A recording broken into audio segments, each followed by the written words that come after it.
Okay. Okay. And how do you feel about that? Okay. Okay.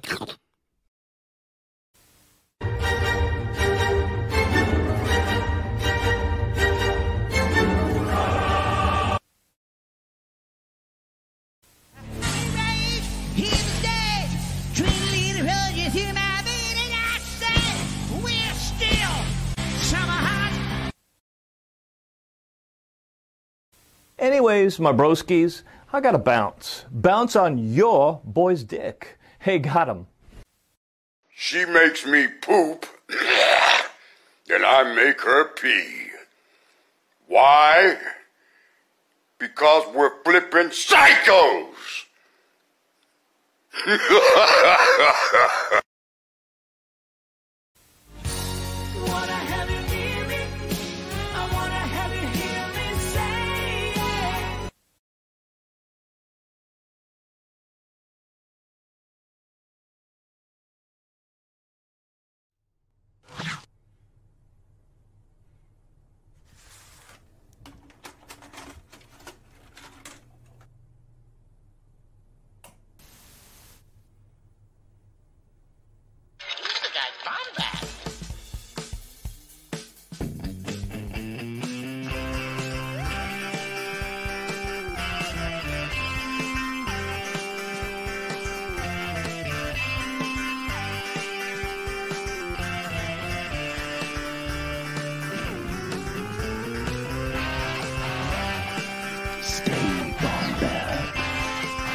Welcome to the Bombadcast.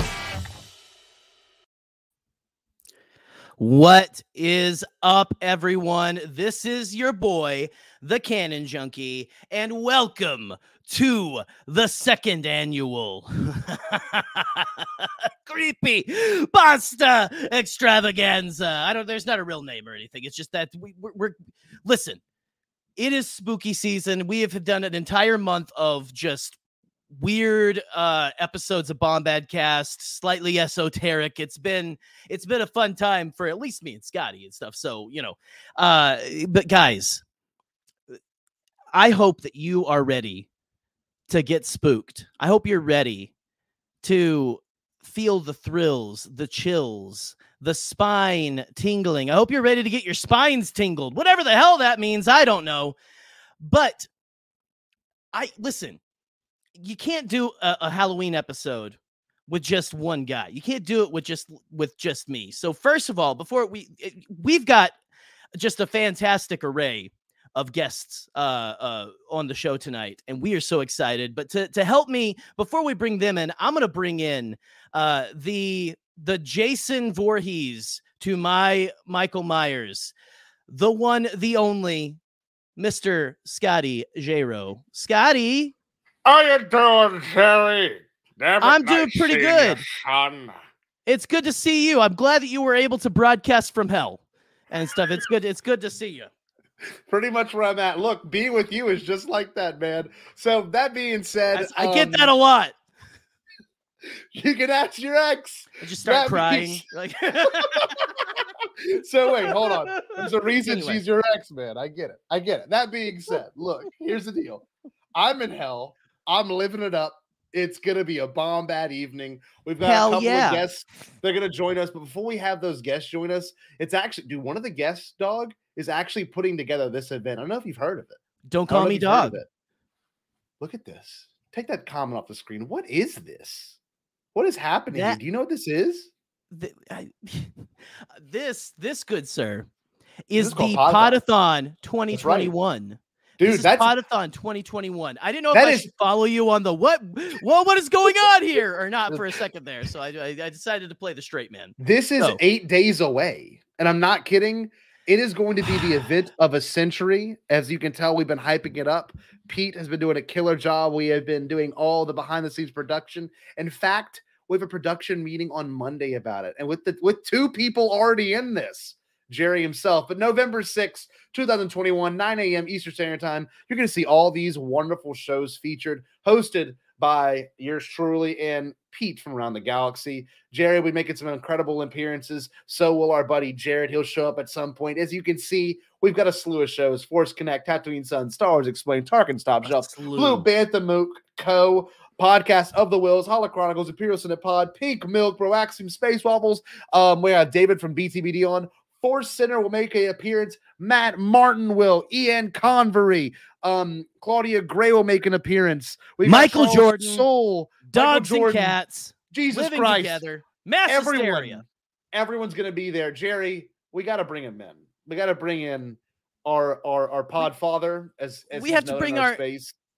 Yes. Let's bring in the one and only, the Death Trooper himself, Pete Fletzer. You need to get your eyes fixed. The droid stole a freighter. Yeah, it's exciting to be here. Happy to be. Thank you for joining us. Yeah. You know, I think this is why Kylo Ren's so mellow, man. You wear that helmet, and you're just like, yeah, whatever. I think the helmet's made of pure melatonin or something. It is. I am so excited to be here, boys. How are you? Thanks for having me. Dude, we're stoked, man. Fantastic. We got a lot going on in our lives right now, Pete. You and we got a lot going on, baby. I am so excited about it. Podathon is just getting better all the time, and it's going to be. I think the kids say it'll be off the hook. Is that what they say today? Yes. Yes. Let's roll with it. It's Yeah. it's going to be awesome. I mean, seriously, all the work that everybody's putting into it, and I'm excited to be hanging out with you guys for a full day, and also get to hang out with Jared and Nick and Jackson in the back producing for us. It's going to be just so much fun. Plus, the guests are ridiculous. It's a dream come true. It's a dream come come true. Amazing. So that being said, I want to bring in our buddy Jared. Okay, I don't know if you know Jared. I haven't said it's been a minute, but Jared has his appearances, and right now his appearance is going to be incredible because he was here for the last Creepypasta. Jared, what's going on, baby? Look at this. Pete, we should have done a better job coordinating outfits. This is just awkward now. It is awkward. It is. Look at this. Confused. As always, Chromecast. My headphones are too chunky to actually put the helmet on under it, so I'm sitting all like Quasimodo'd up, like I'm just trying to fit it around my head. Oh, my like orange mood lighting in this T-Nap studio. I like it. Thank you. Very nice. It does. Thank you. Nice. I love that studio. Like I think that's the best studio on the internet right there. Look at it. You are sitting in it, you lying son of a bitch. Well, but I'll take it. I'll take it. I'll say DSLR. That's all I'm going to say. I will say it was amazing.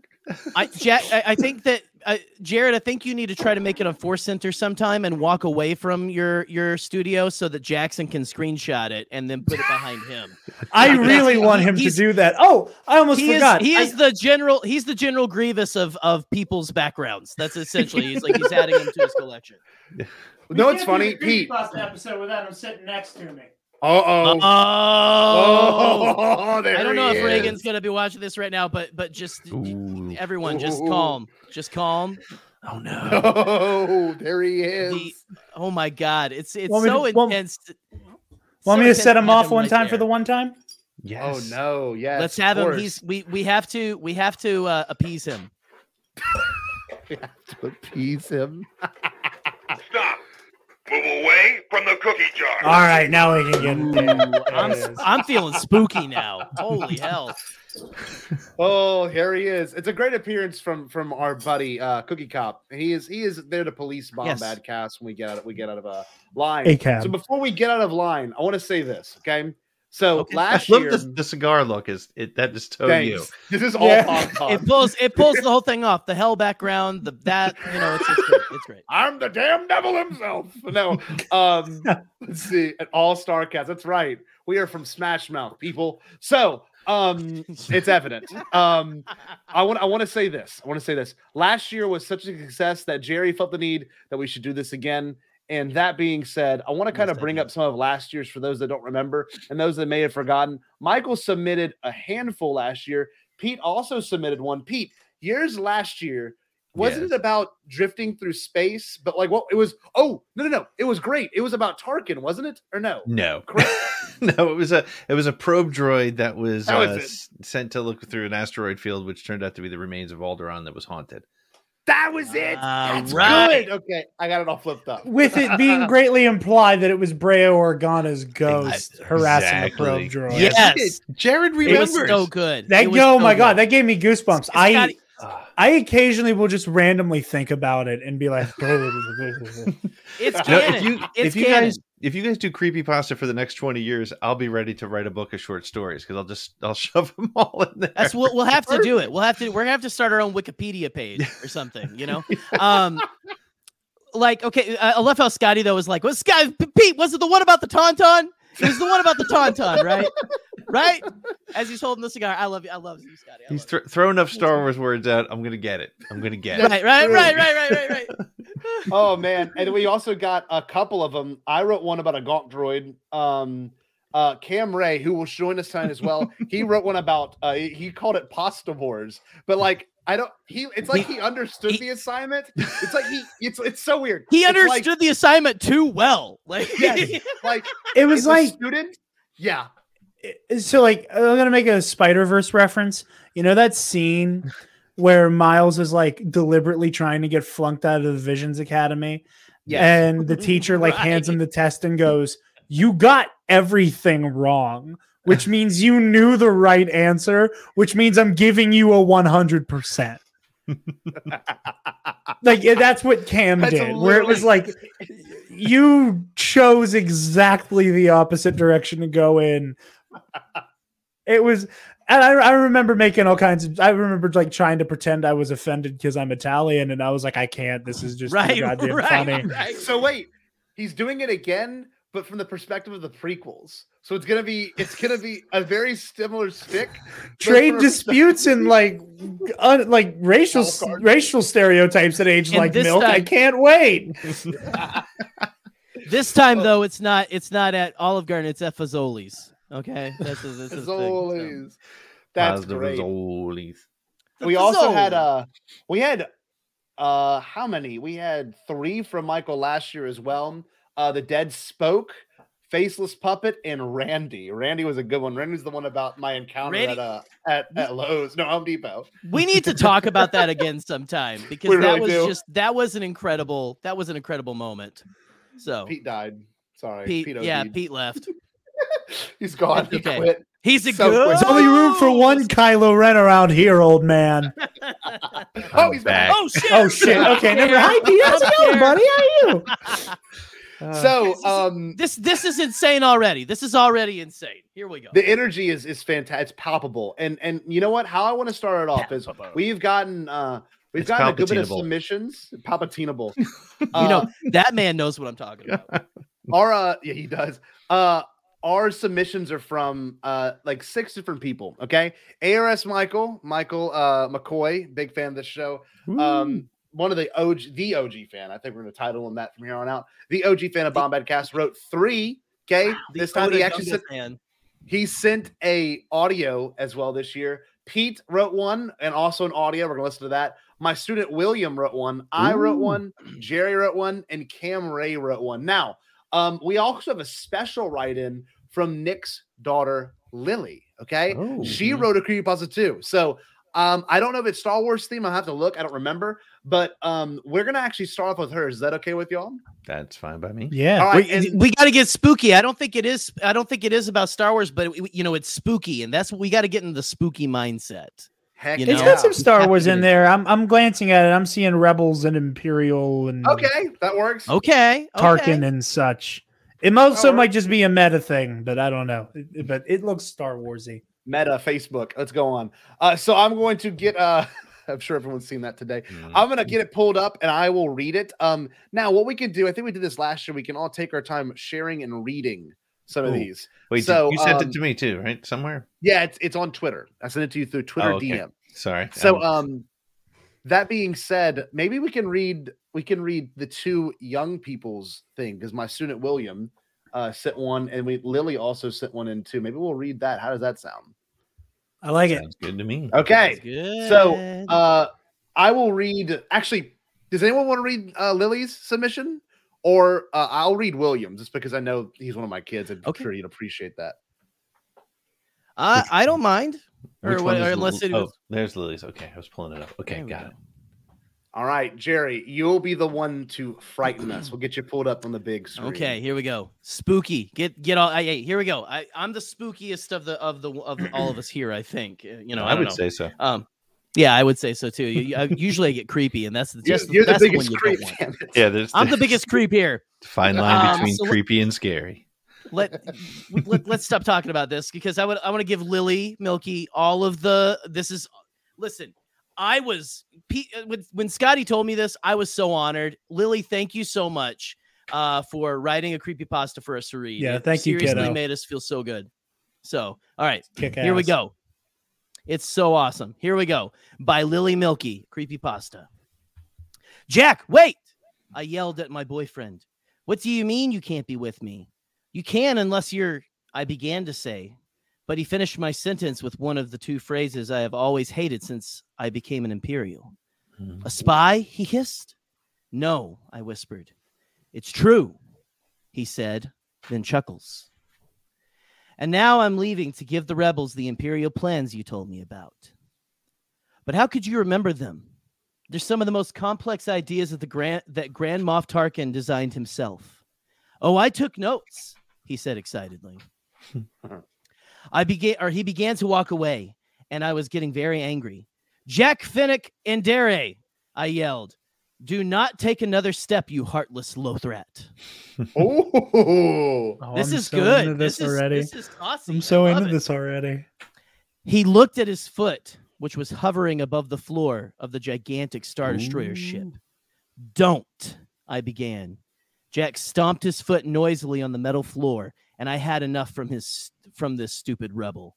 At that moment, the power failed, and we were plunged into darkness. I began to hear officers and other Imperials panicking on the floors above. Good, this will hold them off, Jack said. I ran to him and get out my lightsaber. The burning red light reflected off the Chiss's blue-gray face and gleaming teeth. I'm so Good into reveals. this. Good reveals. I love this. This is so good, Lily. Okay, that was so that was good. Inquisitor. That was a good battle. There was no obvious winner.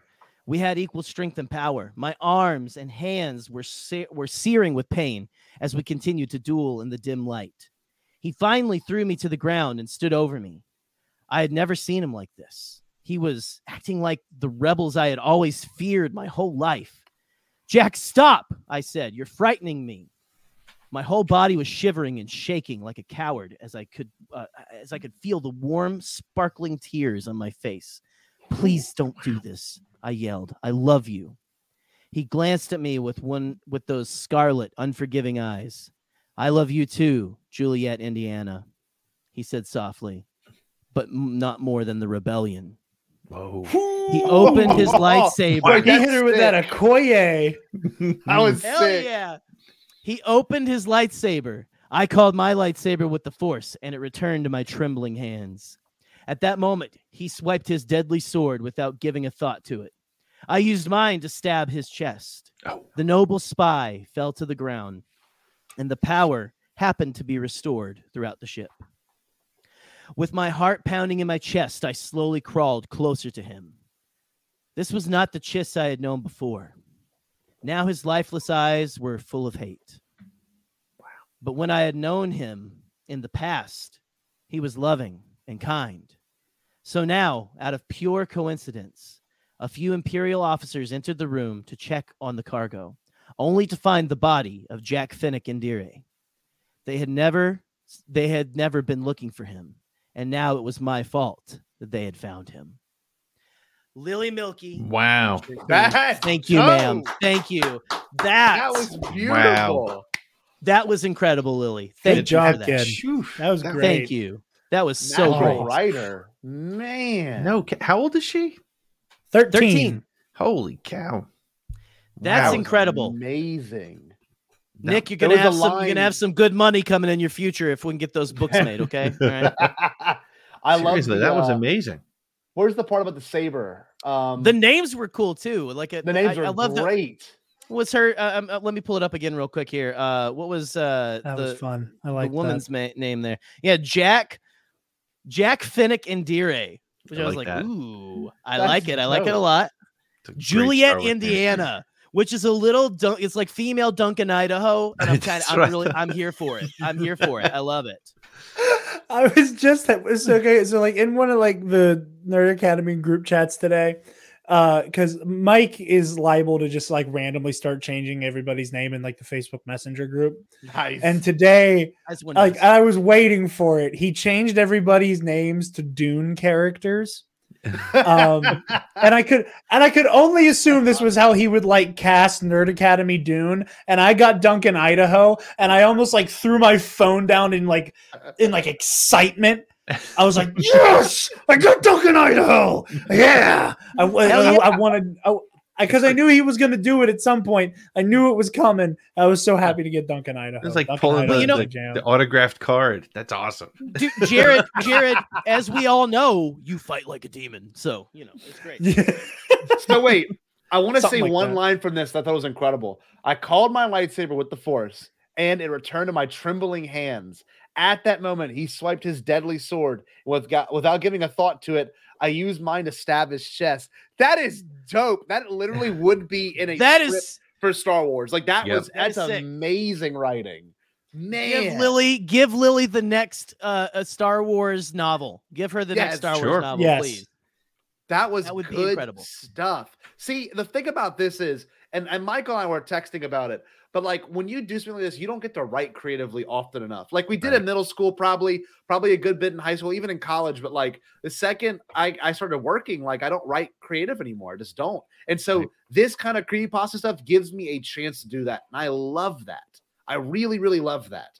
So awesome, Steve. Sorry. So that being said, that is a strong start to this evening. What do you say, fellas? That was very strong. That was. I don't want my it's all story downhill read from now. here, as newfound glory, you would say. Can I stake a claim real quick? Sure. Yes. Okay. We again, whatever order you guys want to do this in. I want a day at the fair. Okay, perfect. You can do that. Is it a High Republic one? Goddamn right it is. I skimmed it and I'm like, oh, this is definitely about Valo. Oh my god, I'm gonna cry. Don't let these two yuckos get it. They don't even know what's going on. Anyway. We don't. No, I would have to just enjoy the story for something that I have no idea what it's all about. I don't mean to throw you under the bus. I'm sorry, but I'm so effing pumped right now. Here we go. Okay. So I don't know if we want to move on, if you want to make any more commentary about that, but I will say that is one of the best starts we've had in Bombadcast in a minute. It's a strong start. No, that was phenomenal. I really liked there was something really fun about the kind of perspective. I don't know necessarily a perspective change, but the fact that what felt like an Imperial Inquisitor having a little bit more of a softer side than like what I'm assuming was like a Force sensitive Chiss rebel spy, like that was just cool as hell. I'm just like I'm like Star Wars stuff. Yeah. Yes. You just even naming off that stuff, I'm getting chills. Just like even like all of that. The reveal of those things was so like, cool. How do I put this? It felt, and I mean this as a compliment, because like this, like it felt so lived in Star Wars. Like there was an element of like Star Wars word salad, but in a good way. Where it was like, it was the kind of like, I'm going to do delicious word salad. I'm going to compare it to like Lucino, even where there's this like understanding of the deep lore where it's just like boom, boom, boom, boom, boom. Like you just understand what you're talking about so well that like there's almost an effortlessness in like the way that the deep lore is integrated. And what I'd add to that too is, and for a 13-year-old, amazing. Like you were dropped, and this is classic Star Wars. You're dropped right in the middle of a story. Yep. You don't know the past. You don't know that story, but you know it by the time it's over. You feel like you've known him for 30 years. I mean, it works really well. It was such a great story. Well done. Solid. So good. Solid. You have a future. You have a future in writing, man. Big snaps. Very well done. Big snaps for Lily. We do need to move on because we've got a lot to go through. I know Pete's audiobook is 20 minutes and Michael's is 25 minutes. So we've got some Pete's time we gotta audiobook. go through this. So that being said, William had to go run. He had to go do something real quick. So I'm going to read mine. Mine is quite an adventure. Let me get it pulled up. Give me 1 second, fellas. Here we go. Oh my gosh. Scotty, I want to see you light that cigar on one of those like stalagmites behind you or something, please. Just bring it back and just light it up like that. I would love to. Scotty, the language in this, my God. There is one foul language that could get me in trouble, but I'm gonna read it anyway. I was gonna say, if you need a scapegoat, I will happily drop word. a bomb for you. Okay, wait, Jared, you will read that one line from that one character, okay? Have you seen the beginning? Have you seen the beginning documentary where he says that? Or no? Yeah. Okay. Yeah, I know exactly what you're talking. Okay, perfect. I don't know why I'm loving this already. I don't even know what yours is about yet, Scott. Me and Scotty both wrote one, and like we don't know what each other's are about. It's great. I'm excited. I'm so excited. All right, here we go. Here we go. I am ready. I don't know what's happening. I think my camera's Your messing up. I don't know what's happening. Creepy StreamYard. So I'm gonna read it. Here we go. Maybe I won't pull myself up big. I thought I was going to, but it looked like a nitmare if that happened. No, I'm good now. Do it. I think. Let's try. Pull yourself up big. Pull yourself up big. All right, here we go. So if it'll let me, there we are. Here we go. I'm gonna read it from my monitor over here. The title is called Grim. Tunisia is a place often known for its dry, arid climate and immense sand dunes found all across the barren African land. Very few things can survive in such a harsh ecosystem, except for the few tenacious creatures that have adapted and taken on such a cruel life.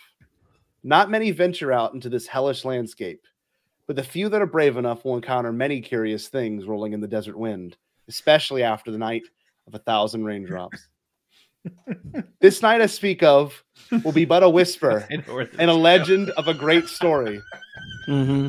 And in fact, parallel the mythos of an older parable as told by the storyteller, which rhymes with his human experience quite poetically. Within a small region of desert lies several destroyed engines, sets, and a wig cast into the wind by forces of a natural type. Water is now abundant in this once dry land, and suddenly in the dark of night, a small desert shrew escapes from his flooded home looking for sanctuary. The panicked shrew scurries his way deep into a small cylinder engine covered by 3 winged prongs protruding out the sides in a triangular shape. All is safe at the moment until lightning strikes and the land rumble beneath his paws, only to have the small engine collapse into the ground. All went black, and for the panic shrew, until the bright Tunisian sun awoke him, and in a voice of a very angry man echoed in the distance, "This is fucking grim." The balding man stops. The balding man stops his way towards the shaped engine, painted in gold and blue, where the shrew was hiding and bracing for his dear life. This very angry man smelt of cigarettes, coffee, and Czechoslovakian rage. The shrew felt that it wasn't his place to hide, especially since the man was growing in intense anger. So the shrew made a run for it. He ran and ran and ran, only in a straight line towards the dunes. But much to his surprise, he stumbled upon a desert deity not seen for several generations. Jesus Christ. This man had accumulated legacy in these parts, and often in shrew cultures was spoken of with reverence. A man dressed in flannel, aviator sunglasses, and white Reebok Club C85 towers over the shrew, leaving a silhouette while chanting the word Brickmeister. This monolithic figure eclipses the sun before the shrew's small, frightened black eyes, and with one fell movement of his foot, the shrew suffers an unfortunate demise. Death slowly takes over the once vibrant shrew, but even in death, The shrew was honored to be in the presence of this man until this man uttered the final phrase, "I'm going to crush you like a bug." One final stomp ended the shrew's existence, but his descendants continued to live on beyond him and told his stories for years to come. The story became legend, and legends often fade to obscurity until the time is right. The shrew's legacy will live on within each of you now, but one mystery still remains. Where is the lost wig? Bravo. It's so great. Pixar, call this man. If you want to do a horror movie, he knows how to do a Pixar horror movie right there. Oh man, mouse stories. So what do y'all think of that one? I love that. It took me a second. Once I knew where it was going, I couldn't wait for it to get there. I mean, as soon as you said the beginning documentary and I reread the title, I was like, grim. I know exactly where this is going. This is grim. I was skimming. This is right, grim. And I saw that this is from Grimm, and I was like, wait a minute, isn't that? Hold on. Jared, hold on. I need to brain blast, and I'm like flipping through. I'm like, oh my god! And I get clicked. This is art. This is cinema. You delivered the Rick McCown line better than I ever could because it's so good. Oh, it was the best. I used to do theater, so like theater. My favorite line that I wrote was this one right here. A man dressed in flannel, aviator sunglasses, and a white Reblock Club C85s towers over the shrew, leaving a silhouette while chanting the word Rickmeister. Rickmeister. Rickmeister. Hey, Rickmeister. Where's the Rickmeister? Oh, so fellas, goddamn funny. I'm glad y'all like that. Dude, yes. Dude, Ewan. Locked out. Even I can't get past the security. I couldn't find the Rickmeister, so that's the alternate ending. Oh, it's the alternate ending. Oh God, it's good. Oh my God. Well, thank y'all, awesome. fellas. I appreciate it. That was supposed to be a little more lighthearted, not as intense. I love it. It needs one of these real quick. He's so strange. Look, my favorite part right now is that at the very my girlfriend texted me she was watching the stream, and now I am so excited to be like, well, guess we're watching the beginning documentary to make any of what's about to happen make sense. Well, you can check that out, and then you can see Devin Michael on ATG. Hey, it works. You like that little plug? That was good. That was nice. A great plug. That was phenomenal. My father, the master, the pro. Well, look, fellas. If great. you don't mind, I want to read Williams, and then we'll get back to getting real scary. I want to go to one of Michael's, and then we'll do Pete's after. So I don't know if one of y'all wants. You know, which what? one's Williams? I can take that one. Oh, you do? Perfect. Okay, this one's called Dave Filoni and the Talking Mayonnaise, I think. Or the black-eyed man. Oh, look, I'll let you read it. Oh, William. I feel like I'm having a stroke. Can you read that again? What? Filoni and the Tale of the Black-Eyed. Okay. It's a 2-pager, right? Okay, Dave Filoni and the Tale of the Black-Eyed Mayonnaise. Wow. I love this. Your voice is so hot, Pete. One already. I will do my best. All right, here we go. Yes. It was a normal night in Baton Rouge. The people were coming home from work, some even going to work. People were driving to the airports to catch flights. People were going to dinner and football games. Chants filled the air. Go Tigers could be heard from miles away. This story isn't about all that, though. It's about a man named Dave Filoni. Dave Filoni lived a modest life. He sold glow sticks, but also helped with the Star Wars films, as you do. One night, whenever Dave was home alone, he headed to Burger King in his 2017 Hyundai. When he got to Burger King, he went in and ordered a Whopper with extra mayo. He didn't get a drink from Burger King because he wanted something special and delicious. Dave got in his car and drove to the local gas station, and when he got there, he filled up an icy cup with some Coke Icy and went to the counter. Many people find gas stations as places to meet people and interact with others. How old is this kid? So what do you guys do? What do you guys do there? So, as you should, Dave went up and kindly introduced himself to the clerk named Eric Cotterman. Dave's head, something about Eric seemed off. Not thinking much about it, he drove home. Whenever Dave got home, he opened the door and turned on the lights. He went and sat in the chair, turning the TV on and watching it as he finished his food. He watched TV for a while and then fell asleep. This sounds like my nights. He slept for probably 2 hours, but he was awoken. Would you go by a loiter at strange the sound. gas station at night? Yes. Pete? Yes. Introduce yourself to a random stranger. It's usually truck stops. It was the TV telling him to open his door. Dave was scared, but unconsciously went and opened that door. What he saw was shocking. Eric from the gas station was there, and so were weird demons of darkness. Trioculus's body hit the floor suddenly. His head felt like a blazing inferno, while before it had burned with passion and love for his beloved queen of the empire. It was now agonizing. His ears rang, drowning out the noise around him. He could only hear the pounding of his dark heart.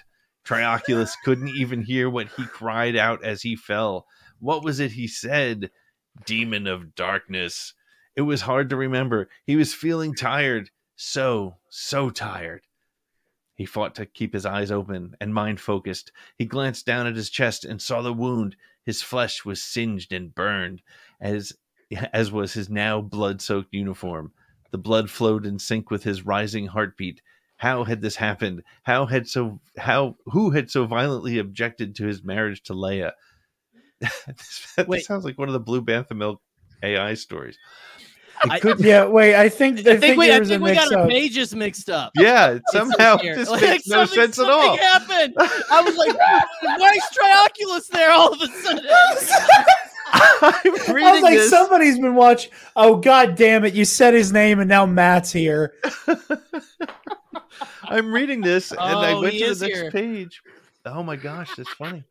I came here to see our noodles. That's why this sounds like an AI story by Blue Bantha Milk. Yeah, because So wait, I'm so confused. Whose story are we reading? Michael's or Williams? So wait, hold on. It started out as it is in the document I'm looking at. Yes. The last paragraph on page 1 reads, whenever Dave got home, he opened the door and turned on the lights. He went and sat in his chair, turning on the TV, and as he watched it, he finished his food. Right. He watched TV for a while, fell asleep. He slept for probably 2 hours, but was awoken by a strange sound. It was the TV telling him to get up and open the door. Right. Dave was scared, but unconsciously he went and opened that door. What he saw was shocking. Eric from the gas station was there, and so were weird mayonnaise containers with black eyes making weird noises. Second page. I love your version. It's like he opens the door. Boom! Trioculus. What's happened? That was amazing. That was, you know what? That was such I'm like Ron Burgundy. I read whatever's on the teleprompter. I don't care if it makes sense. I go with it. How did that happen? It worked out perfectly. Homo. Yeah. Good night, San Diego. What happened? I don't have that page, so you got to finish this up. Okay. Jared, go for it, man. Pinch hitting. Eric from the gas station was there, and so were weird mayonnaise containers with black eyes making weird noises. They walked up the stairs and grabbed Dave by the neck. Who are you? Dave screamed. Come with me, said Eric. Eric pulled Dave into the Icy Mobile and gave him every flavor of icy. It is unclear, but many think that Dave, Eric, and the mayonnaise are still friends today. The end. I like to think Popeye. That's awesome. That's a quote from Popeye. The end.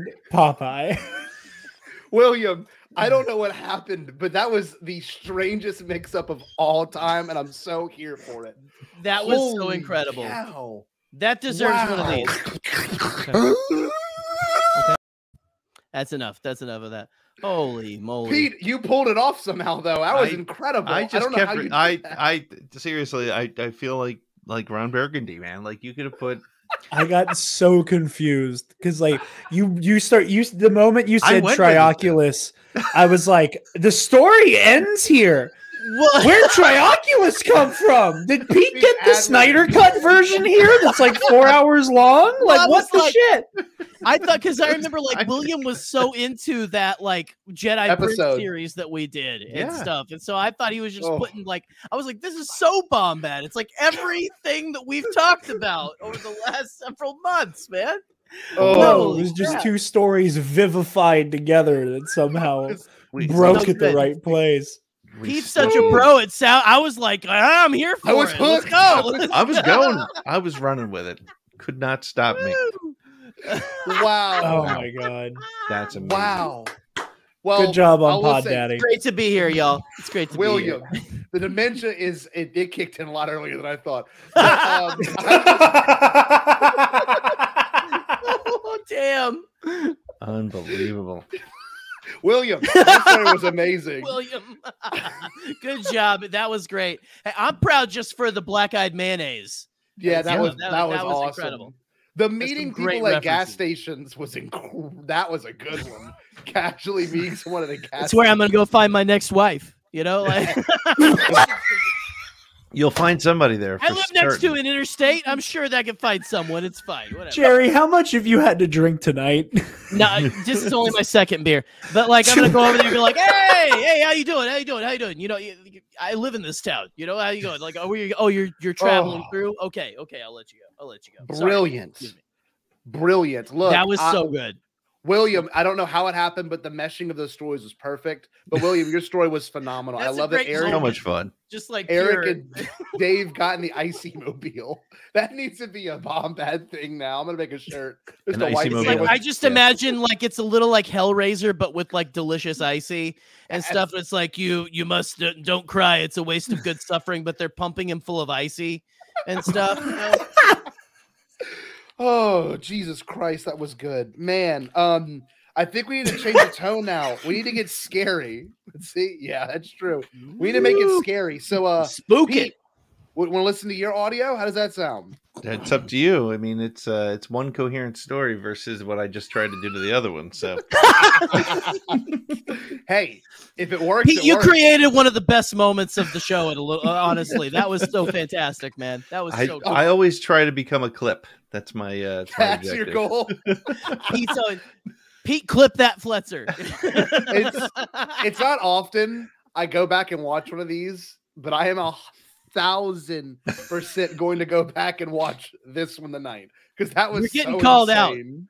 You're getting called I'm- out here, my man. I'm thinking for Podathon, I am gonna light it in case and like kill me. just like just quote on Will it all Smith. day.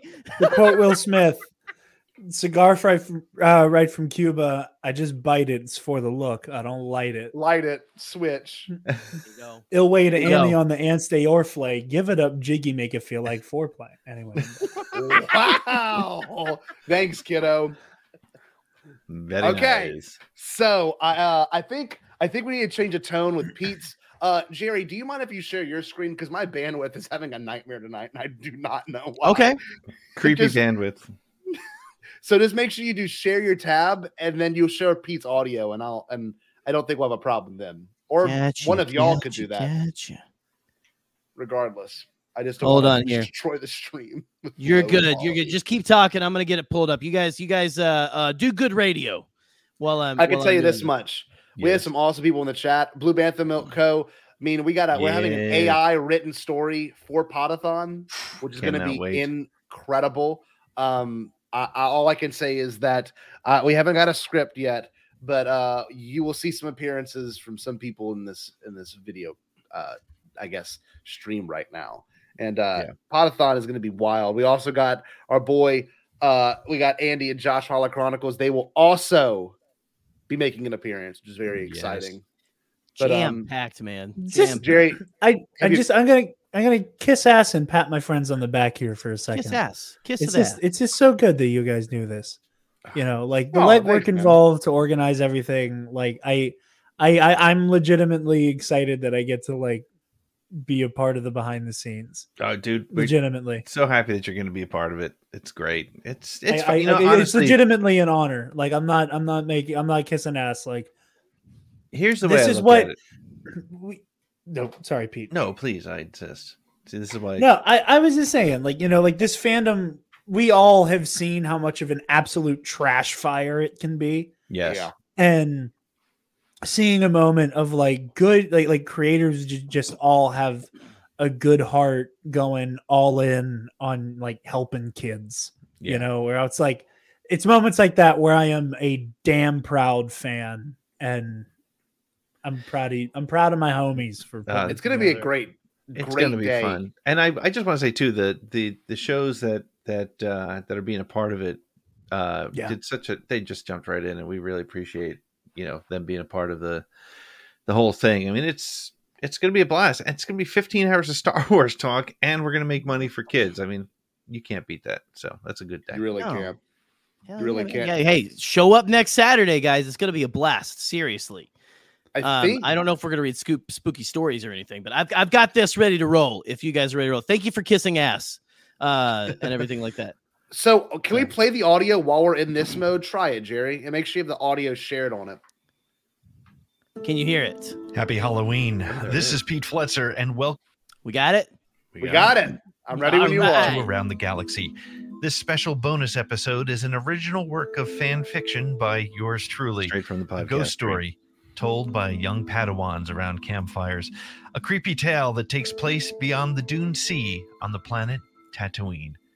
I hope you enjoy this little story, and if you do, please share it with your friends. Always plugging. And now, ZMB1, a Star Wars fan fiction by Pete Fletzer.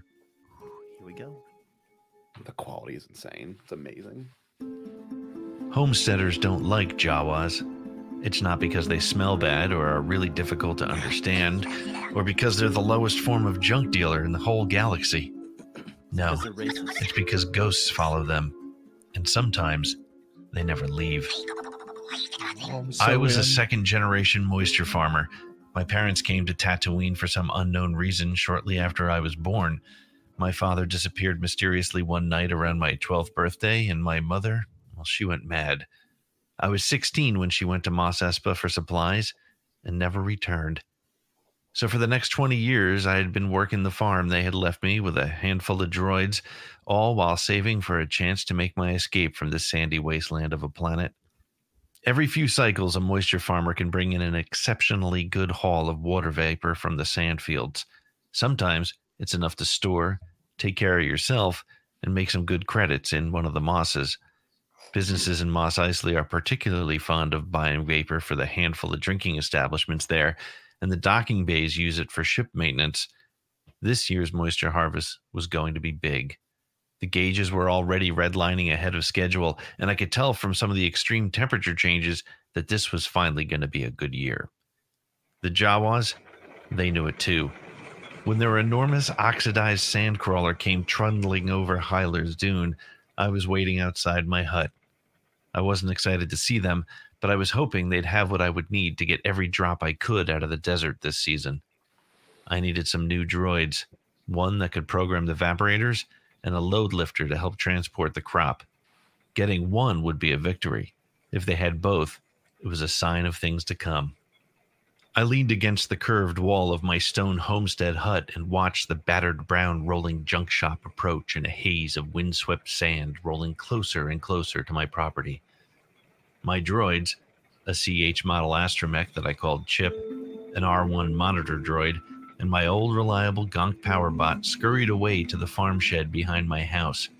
They may have been machines, but they seemed to inherently fear being stolen by the Jawa scavengers. The sandcrawler slowed and then came to a sudden creaking stop. The metallic grinding of rusted old gears, the tumbling of droids for sale in the hold, and the rattling of chains made for a cacophonous knell alerting me and anyone within a few kilometers that they had arrived. A door popped open at the top of the enormous vehicle, some 20 meters from the ground, and a chain dropped to the dusty basin floor.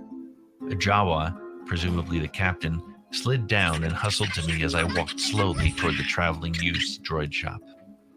The diminutive, hooded junk dealer called back to the sandcrawler as the other doors began to open, and I lifted my hand to tell him to stop. "I don't need to see your whole inventory," I said.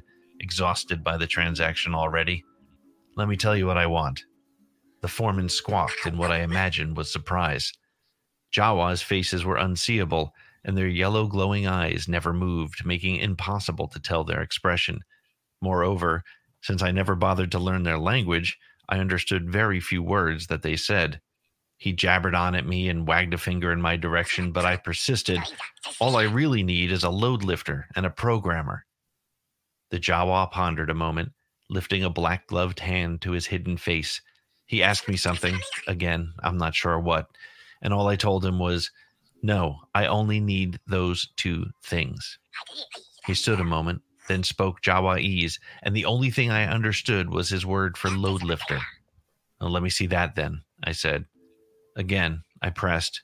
You sure you don't have a programmer? After a moment's hesitation, he called back to the sandcrawler. This time, another couple of Jawas shouted something back. He shrugged and spoke at me again in his native tongue, and this time I picked up the words old and protocol droid. I rolled my eyes and remarked, protocol droids are average programmers at best. He shrugged indifferently at me as the load lifter he was offering limped off the sandcrawler toward me to inspect. It was disappointing. At one point it was colored orange, but most of the paint had scraped off, and the gunmetal gray that was beneath was now its predominant shade. There was one thing I understood fluently in Jawa'ese, and that was numbers. We negotiated a price for the load lifter that benefited him and allowed me to not feel entirely taken advantage of. But without a programmer, my evaporators would be on manual all season, reliant on me, my handful of old robots, and luck to reap the full harvest. With the deal done, the Jawa foreman headed back to his mobile scrap heap and was about to go back inside when I finally conceded with a shout, "All right, tell me more about that protocol droid." The Jawa froze, shouted to his crew, and within moments, a sky blue CZ unit walked from the base of the sandcrawler. I had seen these older model protocol droids before, and they were quite unsettling to me. With their humanoid shape, they always appeared to be an awkwardly walking suit of ancient armor. Not a single wire or gear was visible in the metal plating, and the head was designed to feature no discernible mouth for a speaker unit. However, for some reason, the servo droid company that designed them opted to put frozen metal lids that never moved and pupils on the photoreceptor eyes, giving the robot a haunted, tortured appearance. Carabast, I hated those things. As it approached, it raised a hand in greeting. The metal in its shoulder joint squealed, and its feet shuffled through the fluffy sand. I am ZMB1 at your service, it said. The voice was both pleasantly familiar and muffled at the same time. The Jawa went into a sales pitch, and the droid began to translate. He says my vocoder has been damaged, but otherwise I am in first-class condition. He claims that I am fluent in 3 million forms of communication, and that I am able to program both evaporators and load lifters.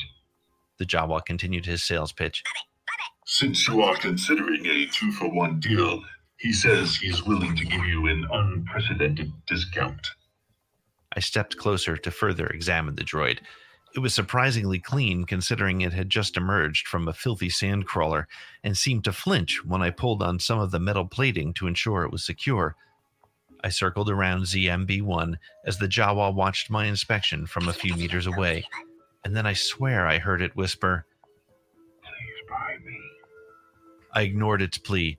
I was either hearing things or it was malfunctioning. "What kind of discount are we talking?" I asked, then offered a deal that satisfied the scavenger. And for the first time in all my years of dealing with them, I felt like I got the price that I wanted. I handed over my credits, and they removed their straining bolts from the load lifter and ZMB1. I shook my head and said, "All right, follow me." As I approached the droid shed, R1, Chip, and the Gonk sheepishly emerged from the workspace. Gonk immediately made his way to the load lifter on stubby legs and began to charge its battery. "You're next, ZMB1. Please, call me Zim, the droid said. And I won't be needing a charge. I'm fine. For now. I went to bed that night, having shut down the farm for the evening. My droids were stored in the equipment shed, the lights were extinguished, and I laid in my bed as a rare triple full moon lit the night side of the planet in a pale gray. I knew it would be difficult to sleep in the glare, so I pulled the blanket up over my head and tried to bury it in the pillow to keep the light from my eyes. The plaster blinds on my windows had been broken for years, and I only seemed to remember to fix them on bright nights like this. I rolled over on one side, and then the other, and then finally gave up on sleep. I made my way to the kitchen for a snack past the remaining memories I had of my parents. My mother's clothes were still in a chest in my main sitting room, and my father's sabacc cards sat on a table. He tried to teach me how to play, but I was never really interested. I spent a lot of time with Chip. We had very little need for an astromech on the farm, but my dad let me keep it, almost as a pet. I sat at the stone table with some cool blue milk and some instant bread and stared blankly across the barren, moonlit dunes. I allowed my mind to wander and think about when I'd be able to get that magic number of credits, what kind of transport I'd get, and even where I might go. I dreamed of seeing the colorful jungles of Felucia or the lavish countryside of Naboo, but knew I'd probably settle for Sluis Van or Corellia, just get a job building ships and live a quiet, normal life. My silent meditation was fractured by a loud rattling noise from outside. A metallic crash came from the droid shed. My first thought was womp rats, as I hadn't seen Tusken Raiders in the area for years, but I grabbed my father's old blaster from a shelf beside the door, wrapped myself in my robe, and made my way outside. I was barely 3 meters from my hut when Chip came rolling at top speed from the shed, beeping and chirping excitedly. His head spun back toward the shed, then to me, then to the shed, and back to me again. I had no idea what the robot was saying, but it certainly seemed to be anxious about something. "Come on, buddy," I said. "Let's go get that new protocol droid so he can tell me what you're so upset about." Chip emitted an electronic scream at me that sounded like a warning. Then it quickly made its way between me and the shed, blocking my passage. "What's got you so spooked?" I asked, patting its faded red top, and pushed my way past into the shed. I flipped on a light and expected to see all my robots in the places I left them when I shut down for the evening. What I saw was not that at all. The only droid in sight was R1, the monitor droid, and it was knocked over in the center of the floor with its head sloppily removed from its cylindrical body. "What the criff?" was all I could muster, and Chip started to whir nervously. "Where's Gonk? Where's the new guy?" Chip whimpered. The shed was essentially one very large room with a door that I entered in, some stalls for the droids to rest and charge, and a back door. The stalls were empty, and I noticed the back door was wide open. "Oh, come on," I whined. "Thieves? On a triple moon? I just bought these guys." I held up my blaster ready to use it and walked cautiously through the back door. In the bright moonlit night, shadows fell across the pallid sandy plain. I saw a set of footprints that I'd seen many times before. Gonk would shuffle in the sand and leave a trail behind wherever he went, but the tracks usually disappeared quickly in the ever-shifting winds of Tatooine. The fact that I could still see them meant I could catch up to it. As I started to jog along the path, Chip whistled to me. "Not now, Chip," I said. As I followed the trail to the far side of the shed, I found Gonk. The boxy power droid was on its side, legs still walking and desperately trying to get itself upright. It made its trademark baritone sound, seemingly asking me for help. I put down my gun and tried to push it back onto its feet, but my footing slid in the loose sand as the weight was too much for me. "Where's that new load lifter when I need it?" I spat. "I'll be back for you." Just then, I heard Chip squeal a painful electronic cry that made my heart sink. I sprinted toward the back door of the shed where I had left my CH astromech, but I was too late. Chip was smoldering, his motivator yanked from his head and his photoreceptor lens shattered. It was at that moment I realized I left my gun with the Gonk. I spun in the desert powder to head back to get it, and standing 10 meters ahead of me was ZMB-1, safe and seemingly unharmed. "Oh, thank the maker they haven't gotten to you," I said. "Quick, stand guard here while I go get my gun." "Do you mean this one?" Zim inquired, holding up my father's gun. "Yes, and for Criff's sake, don't point that thing at me," I said. "Here, give it to me." As I approached Zim to take my weapon, I noticed Chip's gears dangling from the CZ unit's other hand. Suddenly, a blaster bolt seared my arm, ripping through my robe and barely slicing my bicep. I winced in pain. "Please don't take another step." the droid said as carbon-heated smoke whispered from the blaster barrel. I grabbed my arm and shouted, "What the hell is wrong with you? Give me the weapon before I shut you down." The droid fired another shot, but it was way off its mark and missed me by at least 2 meters. "You won't be leaving the farm," Zim said. "With your aim, I don't think it's your decision." I continued to move toward the droid, and it fired again, this time with stunning accuracy. I felt the laser bolt pierce my skin just below my rib, and the last thing I remembered was the burning pain that engulfed my entire chest as the bright moonlit sky turned black.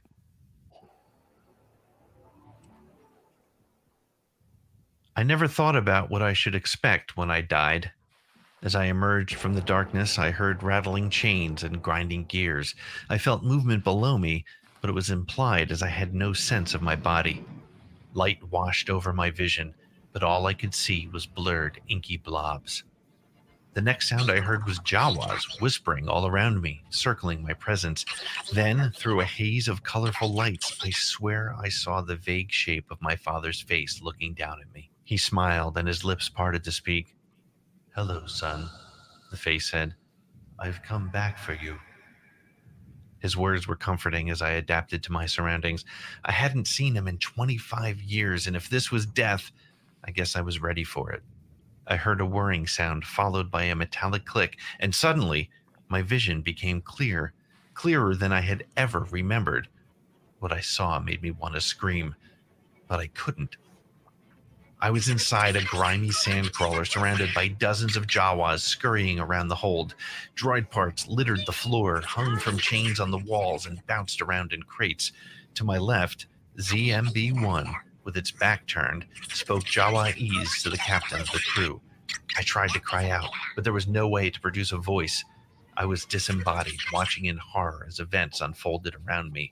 I heard drill blasters fire and plasticine clanging and watched machines stirring from all sides. ZMB-1 turned toward me, and to my revulsion, its faceplate was gone. I would have welcomed the creepy photoreceptor's missing mouthpiece over what I saw. It was my father's face, his hair matted in blood, his skin pale, and his eyes empty sockets. Although I had no feeling in my body, I raised my hands and looked to where they should be. In their place were silver metallic arms, and as I looked further, I realized my entire body was covered in shiny, blood-stained protocol droid plating. Again, I couldn't make a noise, but my mind was screaming. I looked to ZMB-1, or my father, for help, and watched as the Jawas reapplied his sky blue faceplate. "You aren't going anywhere," Zim said. Another whir, another click, and suddenly I was able to scream, but it was not my voice. The metallic blare from the vocoder that produced my shriek forced the Jawas to cover their ears, and I heard other droids react in surprise around the sandcrawler. I reached for my face, and when my hands reached it, I heard the clack of metal on metal. I was covered literally from head to toe in droid plating. There was surprisingly no pain, but I could feel it screwed through my skin all the way into my bones. I couldn't tell what was me and what was droid. I panicked, but I was restrained on the slab I laid on, unable to move. I heard scraping metal footsteps as ZMB-1 walked to my side. I heard Zim's voice. "We are staying on the farm. Together. Forever."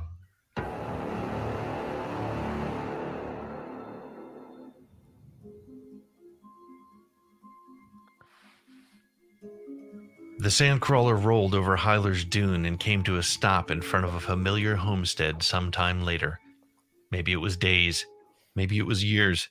I had no way of knowing. A couple of young locals, followed by an old orange load lifter droid, came from their hut that sat next to a large droid shed and began speaking to the Jawas who had gone to greet them. ZMB-1 and I waited patiently in the droid hold of the sandcrawler, watching the transaction take place. After a few moments of discussion, the lead Jawa shouted something in our direction. I never could speak Jawa, so I looked to my counterpart. "Come on, ZMB-2, Zim said. "We're home."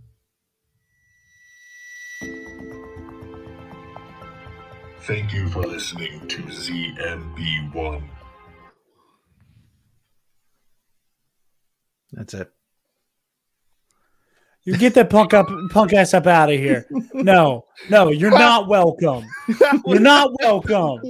Why? Power of Cookie Cup compels you, you son of a bitch. Jesus Christ. That was wild, man. Glad you enjoyed it. Oh my God. Wow. Oh my God. Pete, What is there is something deep inside of you that's insane, man. I need a shower.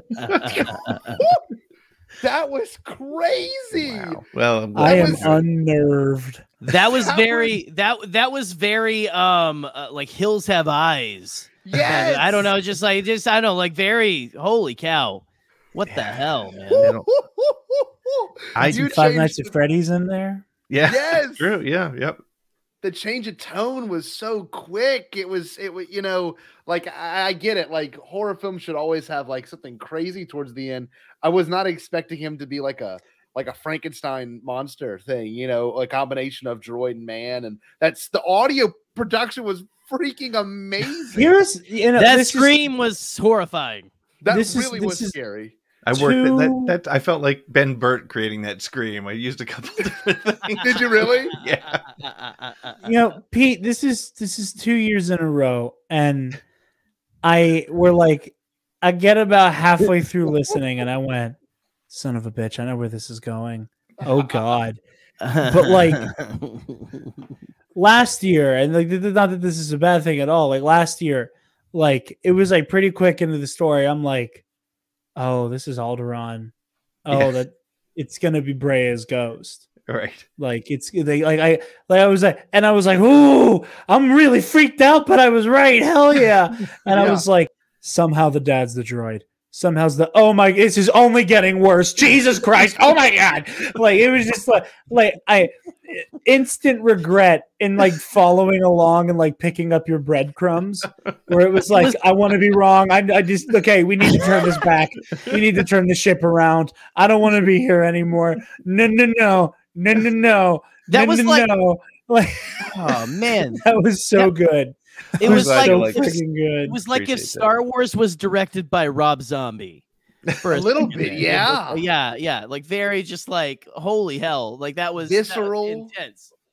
Oh, cool. This is why we do this. Pete, how long did that take you? William asked that. I'm curious too. It was a couple days. It was it started with I found an image of a CZ droid. That's for those that don't know, that's that really creepy looking one that you see really briefly in the background on the way when Luke's selling the land speeder.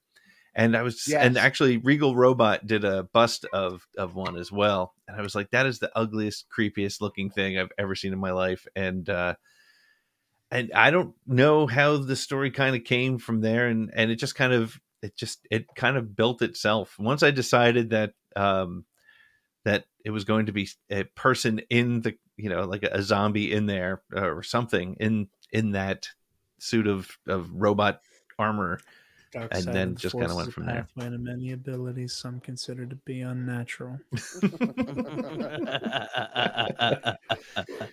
So that's God, Pete, that was some heavy stuff, man. Yeah, I don't know. I love the way Pete writes, and the audio quality really is like Star Wars audiobook quality. That really freaked me out. No, the production is it's 100% just like what they do with the Star Wars audiobooks and stuff like that. It's amazing. Seriously, so good.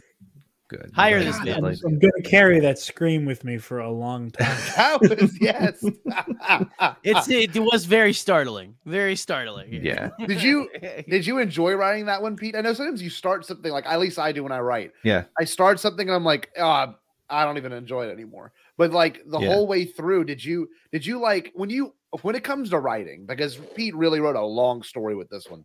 When it comes to writing, do you have it like sketched out first, or was it one of those stream of consciousness where you're like, oh, this is going to go there? Just about everything I write, I have like a basic idea. It starts with one sort of germ of an idea. And then it's funny because the fact that I did it in just a couple of days is bizarre, because the story evolved and changed quite a bit as to who was actually in the droid. The main thing that I wanted was this. It started with actually the CZ droid, and then that line that people don't like Jawas because sometimes ghosts follow them and they never leave. And I didn't know where I was going to go from there. And then I kind of let it happen. But yeah, following up on the it's scary. I Googled it and it is what I thought it was, and it is hard to look at.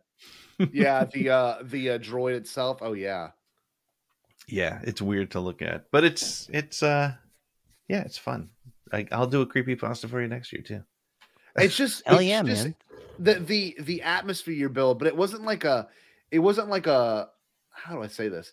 It was one of those things where it's very, we know Tatooine, right? We know how scary Tatooine can probably be, but the way you convey it through this story was strong, because I've always thought Tatooine was an eerie place, and I think Kenobi will deliver on that level too. But we haven't seen like creepy Tatooine, and that, damn dude, that was 100%. Oh my god, Pete! Awesome. Well, I'm glad you liked it. You nailed it, man. I guess we need to keep going. We've got a bunch more submissions. We've been going for about an hour and 10 minutes. I don't know if any of y'all have to leave or stay, but I can say this much: we do have another person in the wings. Do we want to change the tone, or do we want to keep it creepy? Because I know Cam. I want to keep it creepy because I am chomping at the bit to read the High Republic one. Okay, so Michael has an. I was gonna say, if you need a palate cleanser, I know it doesn't know. I don't know. Let's go. I'm fine with let's do the High Republic one for the sake of Jarod, because he's really antsy and I think makes me excited. So I'm gonna get him pulled up big, and we're gonna listen to him read this story. This is from Michael McCoy, who is ARS Michael. ARS Michael. Yes. Michael the legend. A day at the fair. Morrow ran. He ran from the blaster fire in the streets, the explosions in the skies above him, and from the approaching smoke threatening to consume everyone in the panicked crowd.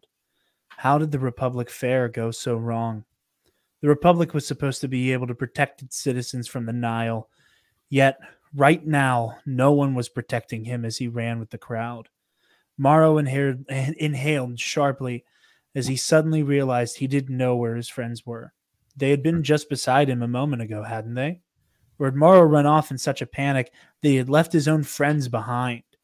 Before he could call out their names, Morrow was knocked to the ground by the horde of frightened civilians desperate to escape the Nile. They continued running, trampling over him. Morrow couldn't breathe as he was continually stepped on, his body crushed under their collective weight. He spat blood onto the pavement, desperate for a reprieve. No one stopped to help him. No, so much for the spirit of unity. Mercifully, the trampling eventually ended as the crowd's screams faded into the distance and was drowned out by the cacophony of blasters, bombs, and death. Morrow rolled over. Every inch of his body ached. He couldn't muster the strength to move as the Nile's gas surrounded him. His eyes burned as he writhed helplessly on the ground. He began coughing violently, struggling to breathe through the thick cloud. A silhouette appeared through the fog. Morrow couldn't make out who or what it was until it loomed over him. Even then, he wasn't sure if it was a man or a droid. It looked to have skin over its arms, but its face looked large, blocky, and metallic. A deep, raspy voice echoed from the monster standing over him. It was one of the Nile, and Morrow couldn't move or fight back.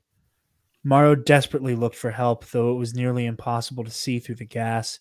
He could see a bright blue light in the distance. It wasn't a blaster bolt. It was standing still. It was a lightsaber. There was a Jedi nearby. Morrow tried to call for help, but the only sound his lungs could make was a quiet wheeze. He reached out one hand as though it would help. The light moved and grew fainter. The Jedi was leaving without him. Did he not notice Morrow? Or did he just not care? Either way, Morrow's last hope was now gone, leaving him alone with the monster. It pointed a blaster rifle at Morrow, its laughter never ceasing. It relished Morrow's misery. The cruel laughter was the last thing Morrow heard. The Jedi didn't save him. The Republic didn't save him. If they were all the Republic, then the Republic was helpless. Holy hell. Wow. And that Imagine that for 20 chapters, and that's Rising Storm. Yeah. Yeah. No lie. That seriously, that brutal for 20 chapters. Dang. I'm That telling was you. great. That was Holy hell. That was awesome. And Michael, that fits right in with the story, man. That fits right in. I've read Light of Jedi, and I know what all the phrases mean. I mean, obviously the fair and everything. I mean, a lot of that was hyped up to that. And I had not known that's how the fair turns out, which is dope. But at the same exact time, Michael, you added a layer to Star Wars that I was not expecting. That was gruesome. That was more of like a hopeless horror movie. You know, that was great. Yeah, that was really it. You know, it's funny. You watch like different type. You brought it up, Scotty. You watch different types of horror movies and different types of things, and this is like if you focused on one of those little side deaths that you don't even account for when you watch a movie or read a book or whatever. You're just like 12 people were killed. You're like, oh, okay. But this was like this guy, like, and just watching that and imagine the feeling of hopelessness. It's just, it was great. Very well done, Michael. If I could make awesome. a comparison, if we're talking horror movies, and granted, this is part of this because it's in my mind because I just watched it. This feels like the ending of Us, and spoilers.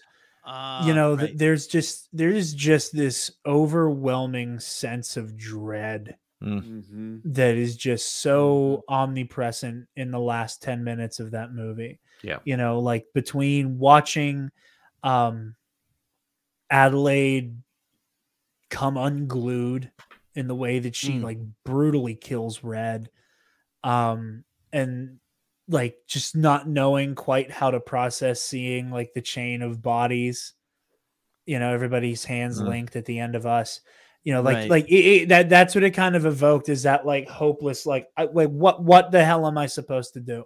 Yeah. Right. What do I do? What do I do? Because it all hope is lost. God, that was good. So great. Good, Michael. So good. And I just, man, I don't know. Again, I love the High Republic so much. That was so incredible. That was so good, man. Thank you for that. Thank you for that. Michael also has an audio one. And we also have, let's see how many more we've got. We've got Day of the Fair. We've got Demon of Darkness. We did Pete's. We did mine. Jerry, Day of the Fair. Yeah, you have yours, don't you? But is it scary, or do you want to make it funny? Because what I was thinking I'll say this: it's got a little bit of both. I think it's in the horror comedy genre, but so should we keep Michael's train going, then do yours, then end on the amazing Cam Ray, who's actually in the studio? I'm going to bring him in a second. Hopefully he's ready. I think he's ready. Cam, give me a thumbs up if you want to get a little bit of. We've had a little bit. I mean, we had the Lovecraftian horror that was Pete's. We had the hopelessness. If you want just like a little, can we maybe just, it's not a long story. It's a reprieve. Maybe I'll go ahead. If you don't, I don't mind going ahead. I'm going to bring Cam in real quick. Hold on. Cam. Bring him on in. What's up? What's up, Cam? Where's Bub? He had to go to sleep past his bedtime and everything. No, it's not. Oh my god! Oh my god! He's full of lies and you knew it. Inexplicably, this is the first time Cam and I are like on a show together. Me too, I think. Right? Like, which is crazy because we all get around a lot. Sorry. Bub, first time caller, long time fan. It's fine. Yeah. Sorry, guys. Yeah. Well, Jared, Cam and I were both on Good Morning America with Dave Filoni. So yeah, I know. Yeah. High five, Cam. Keep plugging, Pete. Keep plugging. Were you guys the ones holding that sign outside of the window or something? Like, yeah, it said something like Dave. The Filoni verse will decanonize the sequels, something like that. Yeah. No, I forgot. No, that's Scotty's buddy, Paul Stanley, who's in the Phantom Menace now. I like your mug, Cam, by the way. Very nice. It is Christmas Ween, after all. Christmas Ween. Yes, exactly. Yes. It's Christmas Ween. And the eggnog is flowing like milk and eggs. Yeah. I like it. I like milk egg. Very nice. Very nice. Oh, this is great. Cam, glad you could join us. Cam, what did you think of What do you think of Pete's audio? Was that wild, dude? Yeah, I almost just hit the leave studio button. Yeah, Pete, that's like, oh my Me gosh. too. I can't wait to hear it again. That was intense. I was just glued in. So yeah, it was glad you liked it, man. It was great. And I thought, I thought I saw the twist coming and all, but it still got me. So it was good. Cool. Hell yeah. Well, Jerry, guessing, man. Just real quick with Pete's. I know I was trying to say this earlier, and I think I found the best words. The best twists, in my opinion, are the ones that you see coming and then they happen, and then like they don't stop developing. Yes. And it's like it's just that like I want to put this back in the bottle. I want to put this back in the bottle. Make it go away, and it doesn't stop. No. Like. Yeah, I was like, okay, that's great. Okay, the robot turned on you. Like, story's over. That was a great. And then it's just That's just the beginning. No, it gets worse, people. Right. It gets worse from here. Okay, it's just one finger that we've cut off. So. A wise man once said, "This is fucking grim." Well, Jerry, let's keep it going. I want to hear yours. All right. So I wrote one. I wrote this about Scotty. Okay. So this is starring the Scott Jarod. Okay. Yeah. Pull that down so we can see your lovely face. Okay? I want to see it. I want to see Cam. I don't even know if I want to say the title because I'm afraid it's going to give it away.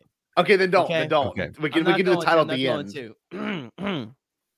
Yes, I will. Yeah, I'll do like that whole thing where like at the end credits, it like there's the title. Here it is. Here's what the movie was called in case you didn't know what you were seeing. Okay, here we go. Is it the one that starts with Rick McCallum's sweaty, hot, naked body? It is not. I actually didn't put it in the thing. But I am excited to hear that one. I'm done being a dick. I'm sorry. Here we go.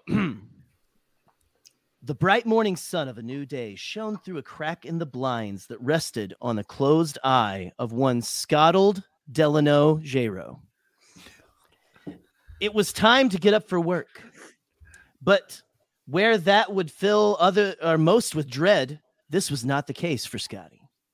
Scotty had his dream job. He was a teacher, a molder of young minds. That's mold as in like clay, not as in like, fungus. Yeah. So just so you know.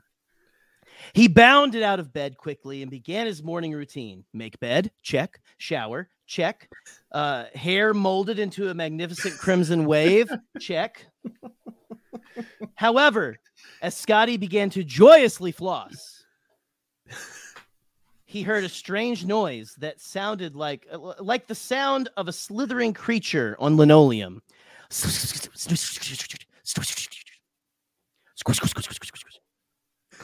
As quickly as he had noticed it, it was gone. He shrugged and continued his jolly dental ritual. Later that day, after Scotty had let his class leave for lunch, he sat in the peace and quiet of his empty classroom.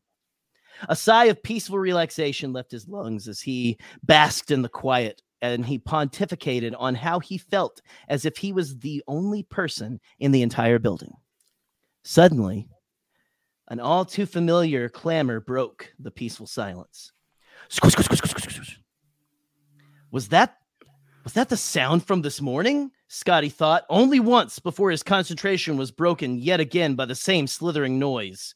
Feeling somewhat safe behind his closed door, Scotty assured himself that it was probably just the janitor. And besides, it was all the way at the other end of the hall. But as Scotty reassured his steadily growing uneasiness, the sound continued and got closer. And closer. And closer. Until, to his horror, it stopped right as it got to his door. The silence was deafening. What could this be? Someone messing with him? Maybe his students were playing a prank on him. Ring! His heart nearly leapt out of his chest at the sound of the bell. The door slammed. That was a jump scare. So, the door slammed open, and students came. And his students came pouring back in. Later that night, after staying up late to solidify his lesson plans for the next month, he blearily stumbled off to bed.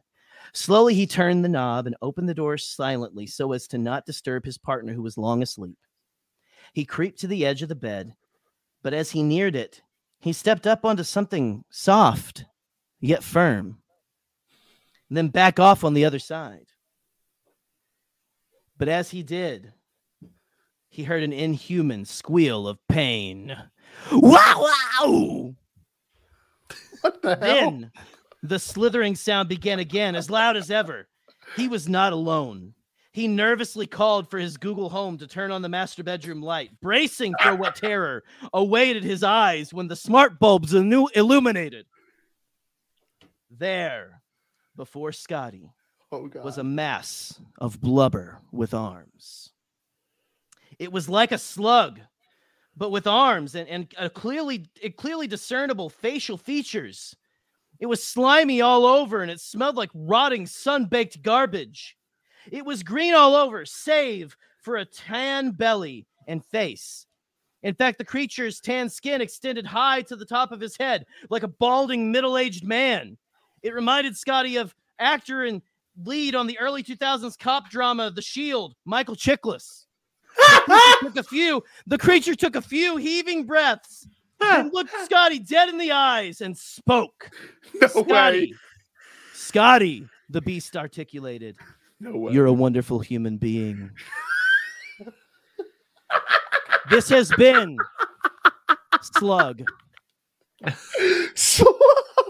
Jerry! You Slam did poetry. it! Slam You poetry. did it! I wrote that tonight. So there you go. Dude, you did it. My least favorite thing in Star Wars, and you brought it into a creepypasta. That would be the scariest thing for you. That is Did you see where it was going at all? No. Like I want to. Okay. Wow. So, reactions, please. I know Scotty too well, honestly. I just want to say I love the shield. And that was so goddamn specific. It made me very happy. I actually have Michael Chiklis' Jabba right here for comment and everything. It goes so high. It really looks like anyway.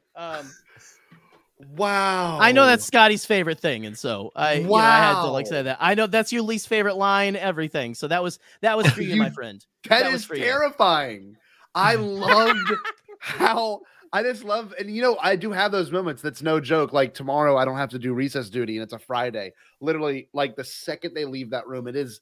I wish y'all could understand. It's like bliss. It's like perfection. See, I didn't know that exactly, but literally, you nailed that. You're gonna wait for that perfectly. Noise. I am. Tomorrow. It's gonna freak me out so much.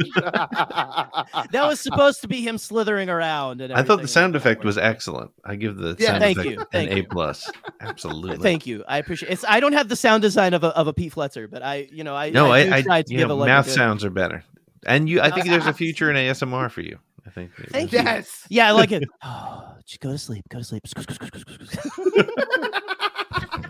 Man, Jerry, that was impressive. You slept together in one night. That was awesome. I imagine like your morning routine is like a Disney princess, frankly, and it is because you're just so positive. I just imagine you get up and like birds help you get dressed and shit like that. So that's funny. I want to call attention to one of Michael's comments real quick. Yeah, because he and I were definitely on the same wavelength. Oh, was it? I thought Jerry's creepypasta was going to be Space Alex Jones, but this is so much better. I really thought it was going to end with like the skittering was just like out of nowhere, just they're putting chemicals in the water that are turning the Gungans gay. Like I was like, it's going to be Space Alex Jones at the end. Y'all thought I was one note. No, Jerry Cable is not one note. I am not one note. You are not one note. Drop it. I do love this man right here, and that's why I wrote it about Scotty. There you go. So the bro love. It. I loved it. Thank you so much, Jerry. I had so much fun writing it. I haven't wrote anything in a long time, so that was a blast. Bet it was. That was brilliant. That was amazing. Wow. That really threw me off. I loved that. I needed that. So did my jump scare work? I didn't get to go. Oh, yeah. I'm clipping that. Just So funny. Man. So, what should we do next, fellas? We've got 2 more from Michael that we can enjoy. I think Pete's already read one chunk of the other Michael story, which is amazing. Let's do Cam. We also I have to bolt soon, so I want to hear. Let's see. Cam's second first story. Cam, are you prepared to do your incredible creepypasta? Well, I tell you what, I've got a disclaimer here. Yeah, here we go. I've been searching for the time to finish this, and I have not completed my second episode. I've promised the world, and all I've got is probably a small island owned by Disney to offer you guys tonight. But I mean, if you're okay with that, I could workshop what I have so far. It's maybe a part 1 of a 2-parter for my episode, my second episode of the Pasta Wars saga. Perfect. Okay. So, and again, this is kind of one of those things where some of this may change, and I'd love to, like, when I finish it, you know, I'll send you the completed product. But maybe I can just kind of workshop it, if that's okay, and see where things go. Here's one of my favorite things about Cam Ray. I can never tell if this man is doing a bit or not. It's impossible. It's nearly impossible. It is. Yeah, it's probably a bad thing because like when I'm not sarcastic, everyone thinks I'm sarcastic. And then when I am sarcastic, everyone thinks I'm sarcastic. So it kind of creates a problem. I feel like live cam might be better than taped cam, and it's really not, because it's just a minute. The goddamn class is killing me. I'm trying to, and also I've got this throat thing going on. We've been doing testing week at school this week, so I've been talking a lot. Yeah. I had a last minute gig come up this afternoon, and so I didn't get to finish.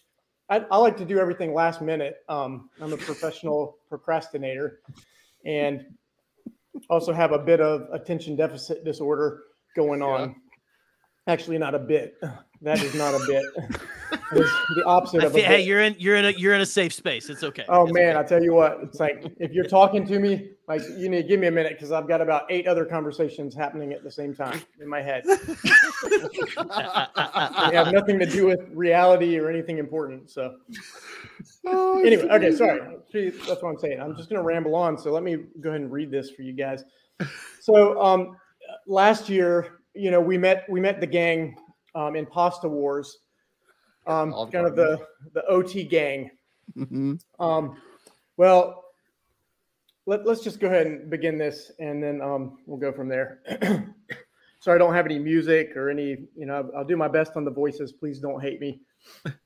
Some of these I'm still workshopping them. Okay.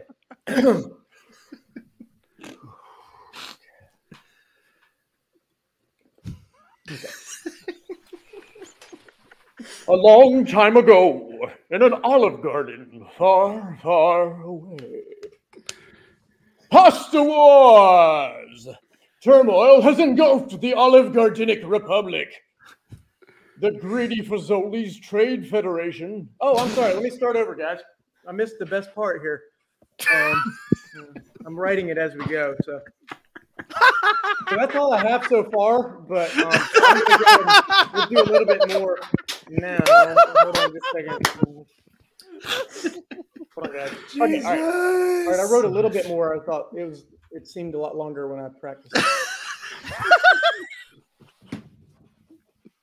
I love this community so much. It's Pasta Wars, Episode 1. The Phantom Minestrone. Turmoil has engulfed the Olive Gardenic Republic. The greedy Fazoli's Trade Federation has stopped all shit.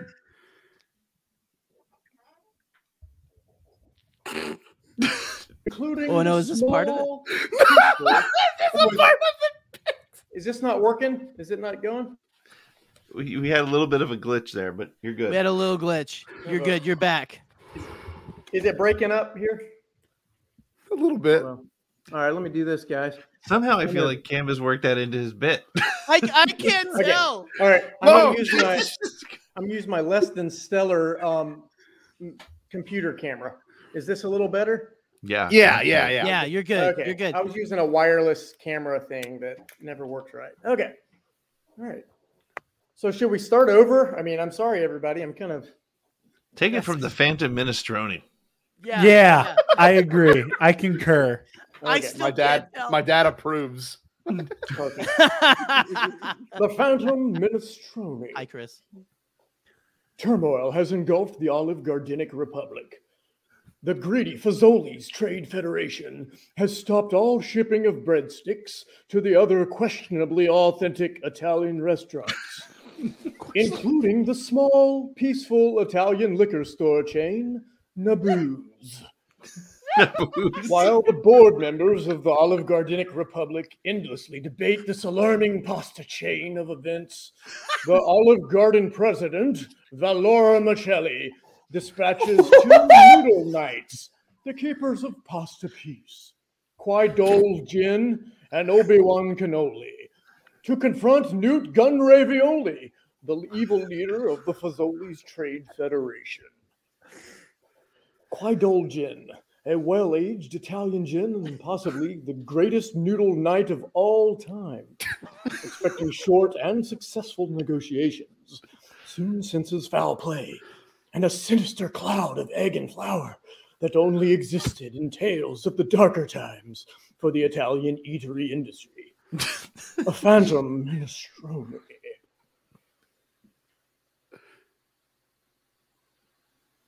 Let's get out of here, Cannoli, before they find us. And they kill us, Dolgen remarks breathily.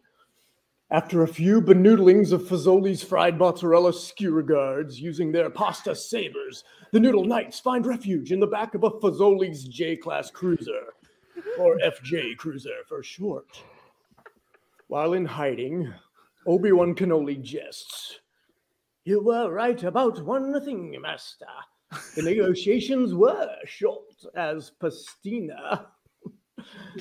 After sharing a smirk, the 2 Noodle Knights are hauled off in the FJ cruiser by its Fazoli's delivery driver, finally coming to a stop in the parking lot of the Naboo's headquarters. After slipping out of the cruiser while on their way to the entrance, Dolgen and Cannoli bump into a twice-baked, nearly flavorless cookie, Jar Jar Binks Gotti. And while his jokes are nearly as bland as his ingredients, Jar Jar proves to be a lot of fun for the kids. And he grows on you after 20 years of rewatches. Hey, you should watch where you're going. You, sir, should watch where you are going, Qui-Dole Jin says, or the Fazoli's noodles will find you, and they'll kill you. After sharing an awkward glance at Cannoli, who just shrugs at Dolgen's intense retort, Alini, Jar Jar then recognizes the keepers of Pasta Peace and replies, Noodle Knights, you muy Bombad. Miss now your loyal servant forever. Oh, and the Miss Jar Jar Binks Gotti. That won't be necessary, Dolgen begins. But Missa cannot return to the Gungan Cafe. Missa was fired and will be punished if they ever return. I now have no coffee to be dipped in. I'm useless. Please, mister. Finding pity on the tall cookie, Obi-Wan Kenobi responds. It's a pleasure to meet you, Binks Gotti. As our new friend, could you help us out? We're trying to find the leader of Naboo's, Queen Amaretto. She is in grave danger, we fear. Do you happen to know where she can be found?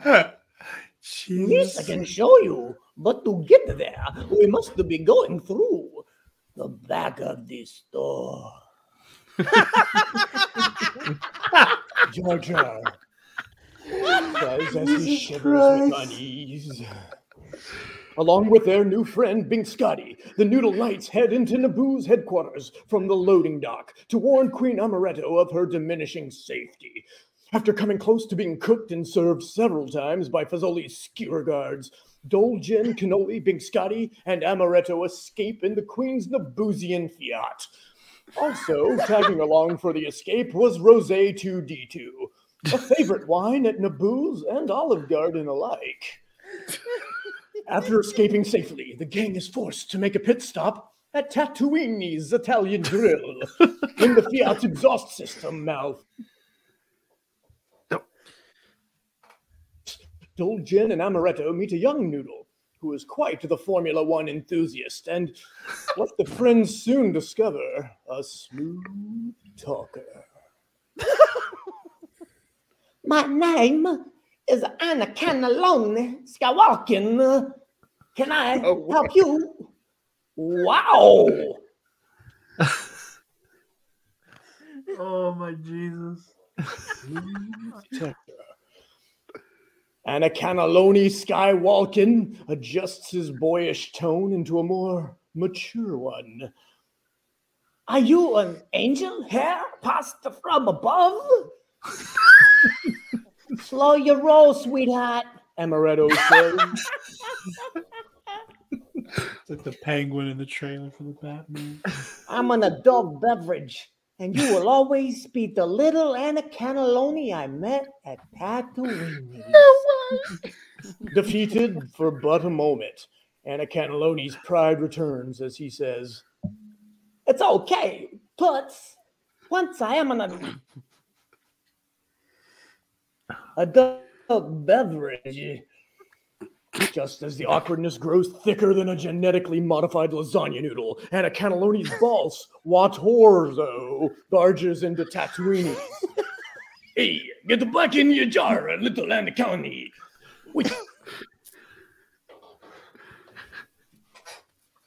But I wanted to be in today's pasta race, Skywalking says. I could win a brand new Fiat exhaust system if I win. This is where it's kind of getting really, wake up at the end. I'll let you know when it's over. Did you just say a new Fiat exhaust system? Amaretto said. Continue on our mission. Anna Cannelloni perks up. Quite old Jin says, "You must win that pasta race, Anna Cannelloni, and you must join us in our journey and begin your training as a Noodle Knight before the Phantom Minestrone I felt finds you and kills you. The olive oil is strong with you, and your meatball count is higher than even Master Yoda Kata's." Anna Cannelloni perks up. I've always wanted to be a Noodle Knight and slaughter young linguinis. Not slaughter young linguinis. "He is not going anywhere," Watorzo interjects. "He and his mother are mine." Turning to Watorzo, Dolgen says, "We will take the boy and his mother. Your Noodle Knight tricks don't work on rice and noodles, but if Anakani wins, you can take him. But his mama stays here. We have a party of 35 reserved for tomorrow night." Dolgen agrees to Watorzo's terms. Anna Cannelloni wins the pasta race and the Fiat parts, and the gang prepares to leave Tatooine's. Just then, out of a pot in the corner of the kitchen, a new and deliciously evil main course, Darth Chicken Marsala, leaps out of the container and attempts to attack the pasta friends. Dolgen's alcohol content, though, is too strong, and the friends make off in the Naboo's Fiat. Stay tuned for part 2 of episode 1 of Pasta Wars, The Phantom Minestrone. Will Anna Cannelloni be accepted as a Pastawan in the Noodle Knight program, even when Noodle Master Tiramisu Swindu shares his over-sugared and caffeinated opinions? Find out once Cam finds a 25th hour hidden in each day on Pasta Wars.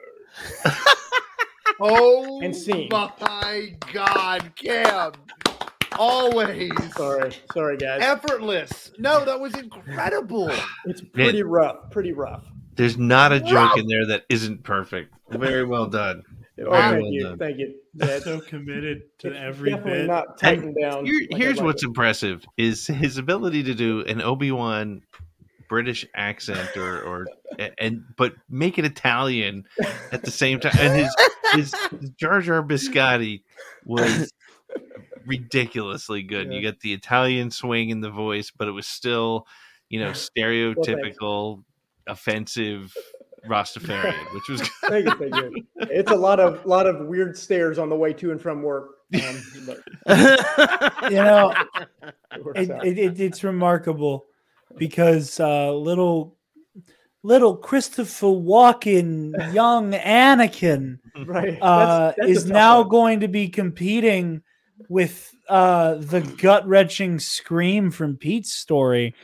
So I just have both of those things competing for dominance in my brain now.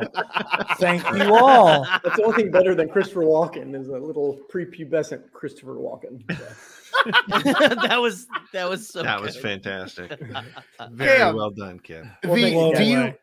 Do you look up like just random pastas, or is this from memory? I'm just curious, because some of these pastas I've never heard of. I'm really smart as most of it. And also, there's a great site that has the top 40 Italian pastas on it. That stays the top open. 40. Yeah. I'll try to come up with on my own, obviously, because I hate to I want to come up with everything on my own, but I pretty much steal everything. So, yeah. That wasn't bad for something you wrote just now, right? Well, yeah. I'm a fast typer, and dude, that was amazing. That was fantastic, man. Every year it gets one step further, and I'm really eager for the sequel trilogy next year. Then your Mando one after, then your Bookable Effect. I mean, it's never going to end now. You can have a Rebels one. It's got to go. Yeah, I've already started thinking about the sequel, and I haven't finished the prequel. So that's amazing. Hey, I'm just impressed with the fact that you committed to the bit all the way through, even as far as the feuding restaurants. That is just so amazing, man. Tatooinis, Naboo's. I mean, we have a party of 34 coming tomorrow. Oh my god, so good, man, so good. No, seriously, because I've tried to write funny things, and it's never as hitting. It felt like every sentence had its own very small joke. If you weren't really listening to it, it wouldn't have caught. But damn, man, that is hard to do. I mean, it really is. You wrote within a bracket, and I'm blown away. Well, thank you. Especially with the time limit that you had. I'm just blown away by it. Just appreciate incredible. It. Oh, I'll put it out there once it's polished and all of that good stuff. Damn, that was dude. Great. Oh man. Overall, I liked it, honestly. Not to say I liked it more than last year's, but that. I'm a Phantom Menace guy, so it just felt more right. I was gonna say, yeah. of course, you like this way more than that one, just because you absolutely you playing to the crowd. The Phantom Minestrone, perfect. I am going to step away for one moment to use the restroom, but I shall return. I'm just going to stay right here to use the restroom. We're going to follow you. Oh my god, that was brilliant. I've seen Bub use the restroom on you, so I need the eye patch. Thank you. For everyone. Oh God, Pete, do you have to balance? I know it's I do have to balance. Bedtime. I do. Yeah, I mean, geez, I'm old, so an old man. But this was awesome. I'm glad I stuck around for Cam's, and I'm going to pick up Michael's other stories when you do your replay tomorrow. So appreciate it, Cam. Good to see you, man. Good to see you, man. Good to see you boys, and I'll talk to you all soon. Very soon. Love you, man. Pete. Yeah, peace. Cam, that really was so full. I feel like I just ate an Italian meal. It just felt so good. Oh, great. It's funny. You see, it's the opposite for me. I'm hungry now. Yeah. Oh, yeah. I wish I had I wish I had a fridge full of pasta right now. Yes. Ready to just pop in the microwave. Same here. See, exactly. Honestly, Cam's version of the creepypasta is what I thought his whole thing was until a couple weeks ago. That's the thing about Cam is he knows the assignment, but at the same exact time he does it. Well, It's amazing. Like Jarod was saying, I don't know if he was saying it on the air or what, like talking about like how Cam, like it's like you got every answer on the test wrong. You're trying to get it wrong and stuff, right? Right. So, Exactly. It's like perfect, man. Right. Brilliant. Well, if you want to stick around, Cam, that's terrifyingly close. If you want to stick around, Cam, you're more than welcome to. We're gonna go through. We only have 2 more stories, I believe. I'd love to. Next, our next one is actually an audio. I'll wait for Jarod to get back. Actually, is it called Demon of Darkness? Is it the other one? I think Michael would know better than we do. It's the only one we haven't got to. Probably. It's Michael. We got the Michael trilogy tonight. Yes. Let me see if I can get it open. My computer, when I open anything now, I don't know why it like slows me down. No, we're good. All right, I'm going to read Michael's, which is already kind of hinted at the very beginning because it bled in with Williams. So here we go. It's called Demon of Darkness. Oh. Demon of Darkness. Trioculus' body hit the floor suddenly. His chest felt like it was a blazing inferno. While before it had burned with a passion and love for his beloved queen of the empire, it was now agonizing. His ears rang, drowning out the noise around him. He could only hear the pounding of his dark heart. Trioculus couldn't even hear what he cried out as he fell. What was it he said? Demon of Darkness. It was hard to remember. He was feeling tired. So tired. He fought to keep his eyes open and mind focused. He glanced down at his chest and saw the wound. His flesh was singed and burned, as was his now blood-soaked uniform. The blood flowed in sync with his rising heartbeat. How had this happened? He was so violently objected to his marriage to Leia. It couldn't have been Leia. He had killed the vile Zorba, the Hutt, for her. She would never consider turning on him after that. Was there a rebel spy in the midst? Or had the dark prophet Kadan come to destroy the one true emperor? Trioculus looked up at the flashing red lights around him. He finally recognized as it was blaster fire. As he looked up, he saw the monstrosity that had mortally wounded him. His beloved Leia, his queen. Her true face now revealed. She was an abomination of flesh and machine, just like her father. There was no love in those glowing red eyes. They only showed hate and malice. Trioculus wept and looked away, unable to bear the sight any longer. Hissa was shouting something now, but he couldn't hear it. He thought back to the night he spent with Leia on his factory barge on Bespin and recalled she had called him an inhuman monster. If anything, she was the inhuman monster. She had taken the one light in his dark heart, his love, and used it as a weapon to kill him. The words he said to her that night echoed in the back of his mind. Is it so wrong to be a murderer or a liar or an inhuman monster? I may be all those things, but I still have a heart. That was the difference between them. If only he had loved someone else who had a heart. So amazing. Cam, Nice. we had an episode. I don't know if you know what that's in reference to, Cam, but that is the Jedi Prince series of books characters. It's nice. It is a insane selection of books. It's a ride. So is It's it a ride in and of worth itself. reading? Worth watching our episodes about the Yeah, and you listening can watch to our Michael's episodes. podcast. We can recap it or listen to Michael's podcast. I'll go check it out. It is a thing. That's all I'm going to tell you. It's Okay. like it's a. I'm it's just gonna say unreal. I'm not gonna say too much. All I'm gonna say is Han Solo beeper. Okay. That's it. And that's all I'm gonna sell you on it. That's And all I I'm will gonna say sell one you other thing too for you, Cam. Drew Struzan did all the covers for this. Oh, like, boy. Okay. and like that's a big deal. You know what I mean? Like, Yeah. he's done everything, and for some reason man. he did these damned books. They tricked Michael, him. that was next We're level. paid him. tear down Dagobah, put up a parking lot. Anyway, there's lots of that's great. references we have for that. Oh, Anyway, Oh Great man, writing. Jarod, welcome back, Jarod. welcome you. to the We're- madhouse. We are going to conclude on one final audio, and it is from Michael. and it's called There Is No Death, which I think this one might be pretty serious. It might be. I don't know. But Jerry, do you mind pulling that up if that's okay?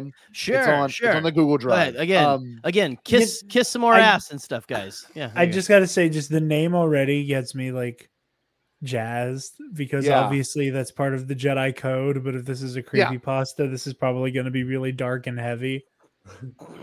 I'm stoked. All I can tell you this much is that this creepypasta has topped last year's creepypasta. I didn't think that was possible. I really didn't. Like, truly didn't. I was just blown away with how much effort everyone put into their own stuff. That was also, I was inspired during this episode. I will be submitting one next year. I will probably have Pete make it sound cool, but I have an idea. I will write one and then I'll have Pete do the cool Pete shit and narrate it way better than I could. But I have an idea, so I will be submitting next year. Write it down. Pete's gonna get like a lot of like people like, can you produce this for me, please? Like, I just need a little. I got 2 words for you. Keep working, guys. Vader slasher. Vader slasher. There we go, Jared. I'm intrigued. Man, nice. I'm down. And by that I mean I'm gonna speed write this shit tonight. And then set a reminder on my phone for a year from now, for like September 15th of 2022 to be like, get a hold of Fletzer about the Vader slasher, and I'm gonna be like, shit, is that still in my Google Drive? Oh, damn it! Shit, damn, I should have done that a year ago. Okay, let's see. All right, we are golden. Let's see. Can you guys hear this? Click it. Master. Yes. Perfect. All right. We're gonna pull us up big so I don't think it might cause any pictures. Can you scroll through it and see if there's any pictures or anything just to make sure? Like this is let's anything see here. No. It's just there is no death. There is the Force. Okay, cool. Master. That being said, here we go. I'm ready when y'all are. We'll just enjoy it. Okay, here we go. Master. Caius leapt from his bedroll, his heart racing at the sound of his apprentice's screams. His left hand went to the lightsaber hooked on his belt, but he hesitated before drawing it. He looked around the forest where he had made camp for the evening. Caius took a deep breath as he remembered where he was. There is no death. There is the Force. He repeated the mantra several times, finding his balance in the Force once more. He was on the planet Talson and had been for 6 months. His apprentice was one with the Force now and had been for 2 years. Like the rest of his dreams, it was just a memory. When Caius had recomposed himself, he went through the routine of packing his makeshift campsite.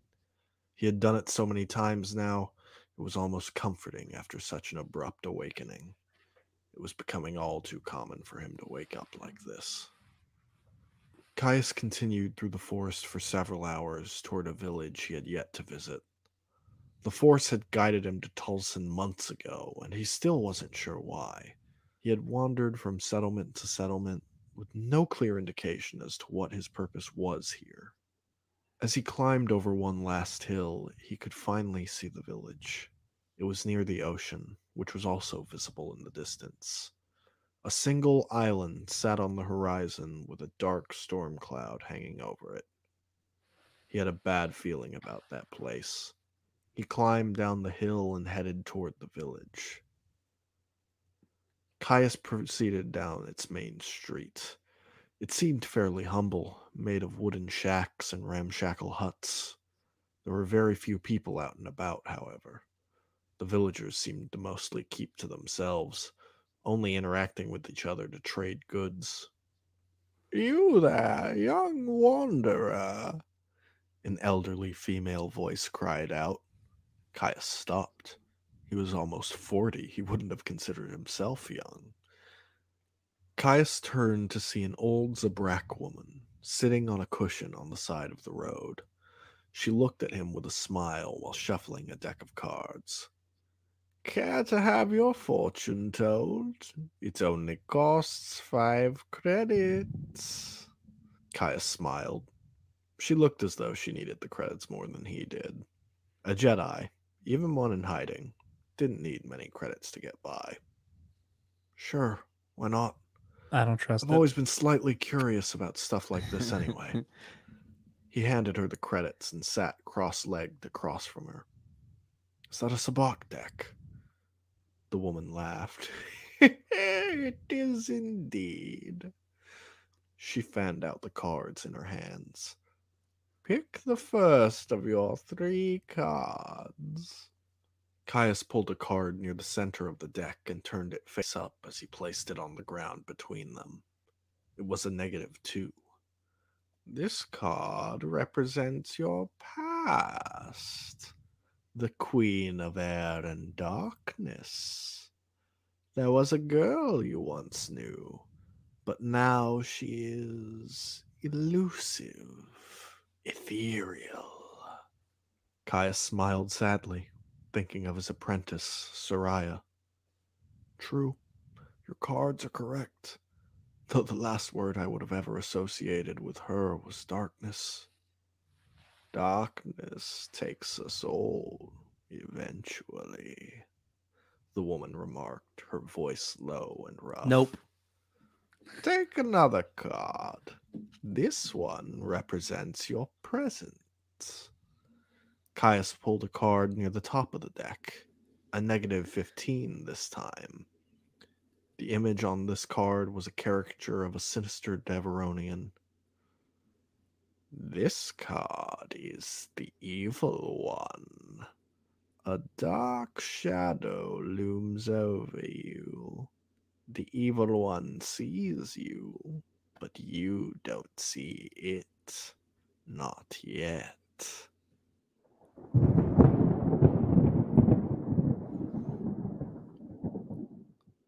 Thunder continued to echo from the storm over the nearby island.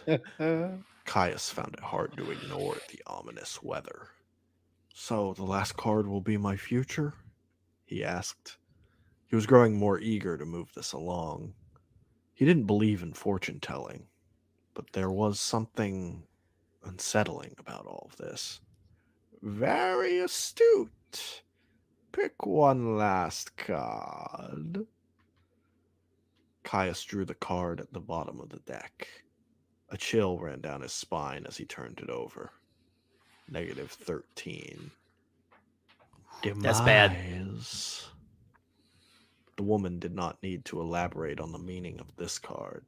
It was obvious to both of them. She looked concerned for a moment before laughing uncomfortably. Forgive me. The cards are not typically so macabre. It's quite all right, Caius said as he stood back up. It's just a game. Still, there was something nagging at him. He reached out with the force, trying to identify if the disturbance was within himself or something external. As he did, the old woman's eyes suddenly turned from her cards back to him. Now that is interesting, she said. The words came from the woman, but the voice was not hers. What did you say? The woman blinked. I didn't say anything. Caius reached out once more, sensing genuine confusion in the old woman. However, he did sense a pulsating darkness in the distance. He turned toward the ocean, looking at the island on the horizon. What can you tell me about that island? The woman looked to the ocean while absent-mindedly rubbing one of her horns. That is a dark place. The storm never leaves that island. It always rages, never ceasing. That cloud has been there since I was a child, and will be there long after I am dead. There is no death, Caius thought. What causes it? The woman shrugged. Some say it was cursed by an old sea god. Others think it's corrupted by dark energy from the island itself. I see. Thank you, ma'am. Caius turned and walked away from the village toward the shore as the sun began to set. The cards were one thing. The momentary change in the woman when he reached out in the force was something else entirely. And he had a hunch the island was the epicenter of the disturbance. Was this why the force brought him here? To investigate the darkness on the island? Or perhaps to stop someone hiding there? He set up his campsite for the evening near the shore. Caius sat awake for a while under the stars, watching the lightning from the storm. It was not ordinary lightning. It seemed to alternate between flashes of blue, purple, and even red. As unsettled as he was, he couldn't help but feel nostalgic watching the storm. It brought back memories of the many nights spent with his Padawan, Soraya. She had found storms to be calming, and thus they often meditated together during storms. I know you're still with me, Caius whispered, because I know the Force is with me. He crawled into his tent and let his concern for the next day slip away as he fell asleep.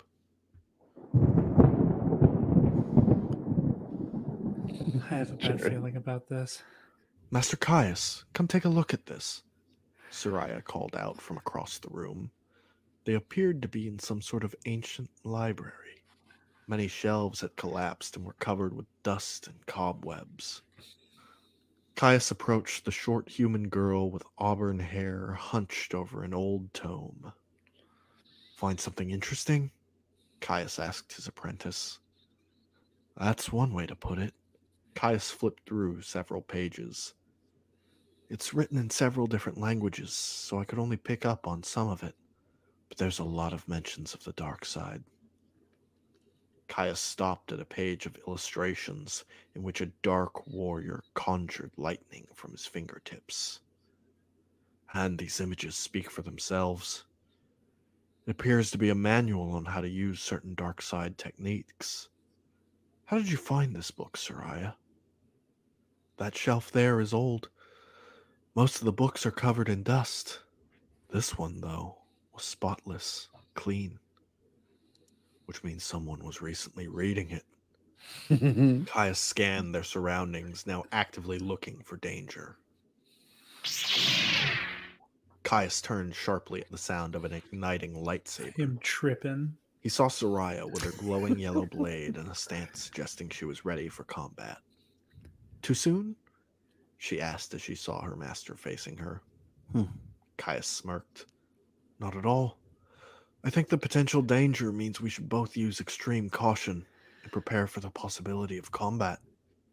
He drew his own lightsaber and activated its vibrant blue blade. Two stood side by side, master and apprentice. Two Jedi, united to face whatever dangers were on the path ahead of them.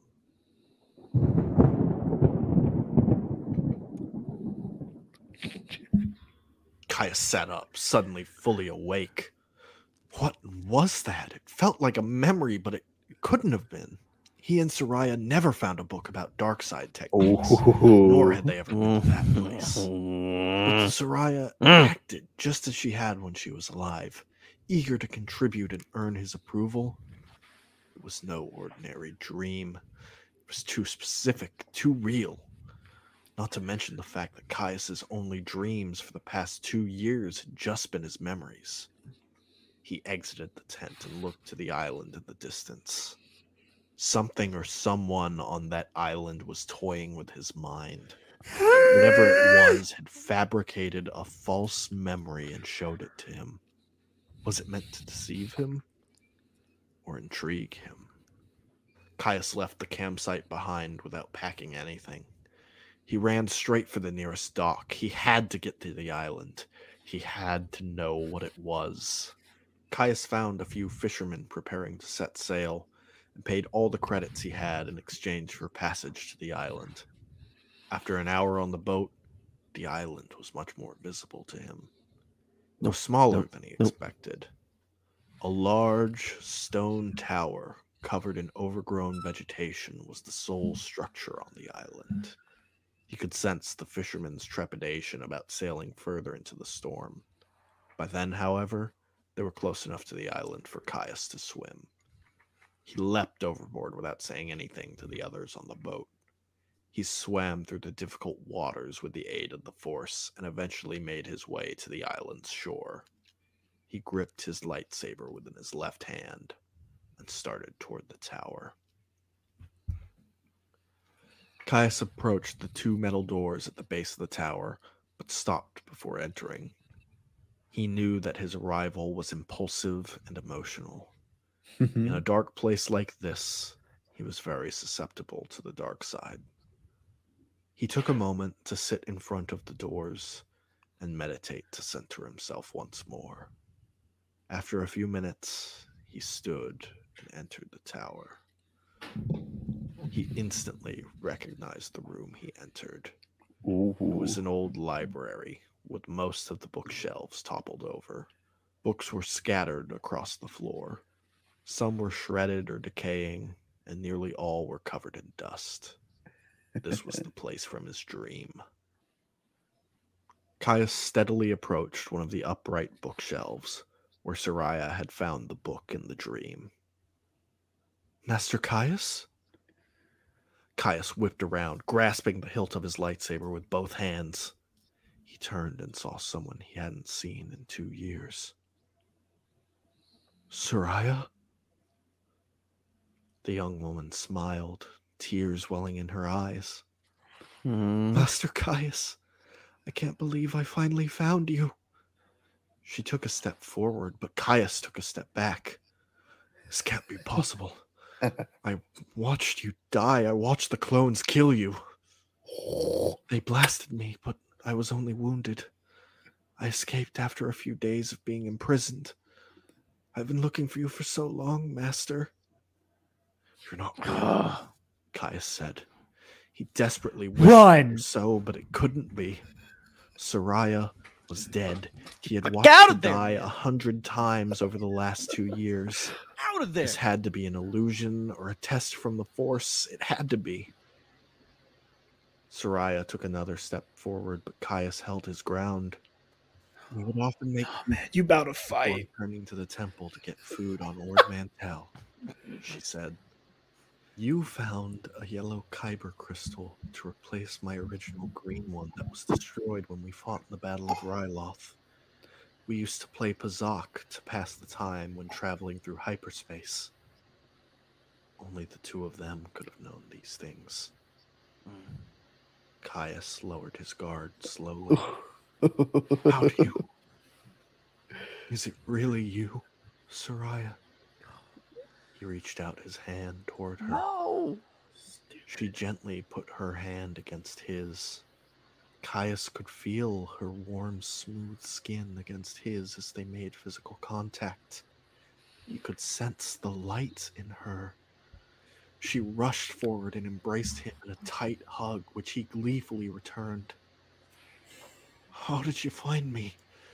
Caius said. I trusted the Force to guide me, and it led me here, Soraya said as she finally pulled away from the embrace. Though I don't know why the Force led us here, of all places. I think I know, Caius said. I sense the dark presence here. I think we need to destroy it. I don't sense the dark side here, Master, Soraya replied. The Force is strong here, but not the dark side specifically. Caius reached out with the Force once more. She was right. This place had a connection to the Force, but the dark side did not permeate this place as he had previously sensed. Was he mistaken? Was his dream not a false memory, but rather a distorted vision of the future in which he and Soraya were reunited? Maybe you're right. Perhaps I was projecting my own grief into the Force around me. No, just get the hell out. Get out. Listen to the fisherman. Alone. I've missed you so much, my Padawan. And I can't even imagine what you've been through, Soraya. But now the Force has brought us back together. Don't do this we to aren't this man. alone anymore. Together. We can overcome anything. Nope. No, no, no. A deep, bellowing laughter echoed across the library. Caius scanned the room quickly in search of the source. An excellent demonstration. Oh, hell! With the grand finale. The low voice echoed. Show yourself! Caius called out. The darkness was still here after all. Soraya ran to his side and looked up at him. Master, did you sense something? Caius looked down at her. Did you not hear that? It's about to She be a shook whole her head. whoop ass in here. The laughter. There was a voice that said something about a demonstration. Soraya looked at her master with concern. Master, perhaps you should rest for a moment. There's no one else here. He gonna die. us. There they are. Fire! Caius turned just in time to see two clone troopers clad in white armor entering from the entrance of the tower, blaster rifles ready to fire. Always my What's goal. happening again? The same scenario he had relived 100 times was preparing to unfold again. The blaster bolts would come for Soraya. Before, Caius' swing to deflect the bolts coming for his apprentice had been a fraction of a second too late to save her. But not this time. He would not fail her again. He ignited his blue blade and swung for the incoming blaster bolts. But in spite of his determination, he was still too slow. The bolts shot past his blade before it could complete its arc. Master! Soraya called out just before the bolts hit her, and she toppled over. He had failed her once more. Dude! No! Caius cried out. He used the force to throw his lightsaber, sending it into a swirling motion to bisect the clones before it returned to his hand. He ran over to Soraya and held her in his arms. Her body was limp. She looked at him with tears streaming down her gentle face. No, no, no, no, no, not again. Not again. Master, why couldn't you save me? Soraya's head fell back as the light within her was extinguished.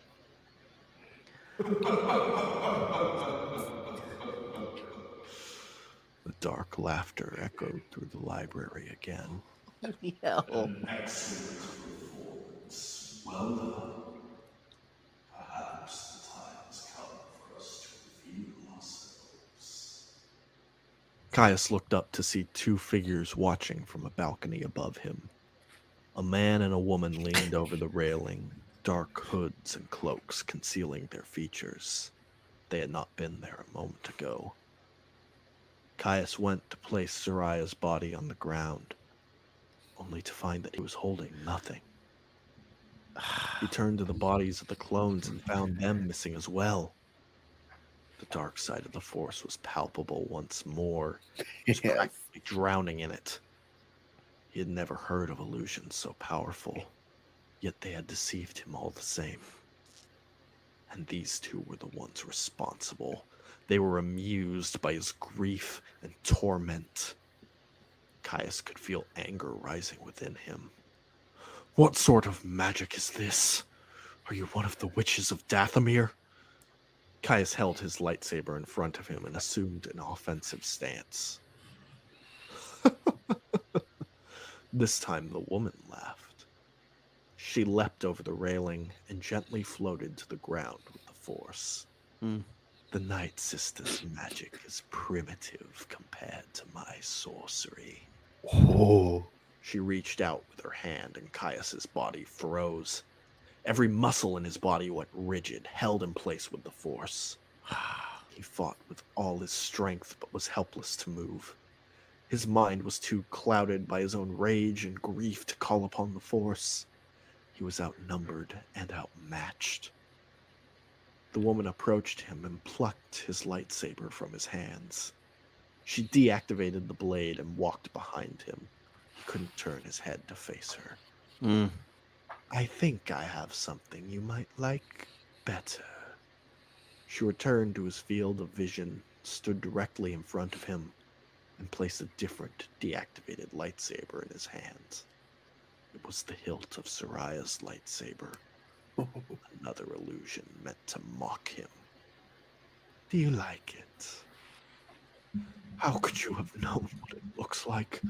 Or what she was like? How did you know any of it? Oh, please. Your mind was easier to read than any of the books on these shelves. You thought about her so often I barely had to dig through your mind at all. Enough, the man called out from the balcony above. You've proven the strength of your sorcery against the Jedi. We have no further need of him. Finish him. Yes, my master, the woman replied. She ignited a crimson lightsaber and began to approach Caius once more. She held it over her head, no doubt preparing to swing it down at him. And Caius saw his chance.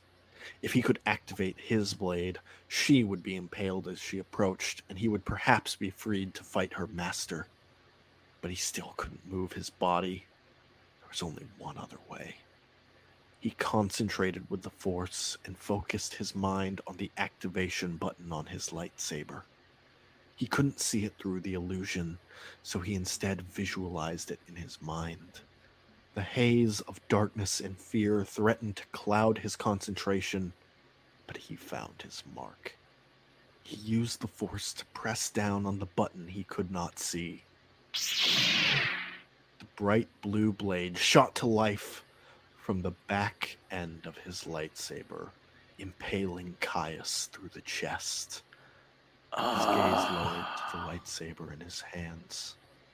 As the final illusion faded, he saw Soraya's hilt disappear, revealing his own with the emitter facing him. And stopped and released her grip on him with the Force. Caius fell to his knees. Damn! Life rapidly draining from his body. There is no death, he whispered. He fell forward as he succumbed to his wound and became one with the Force.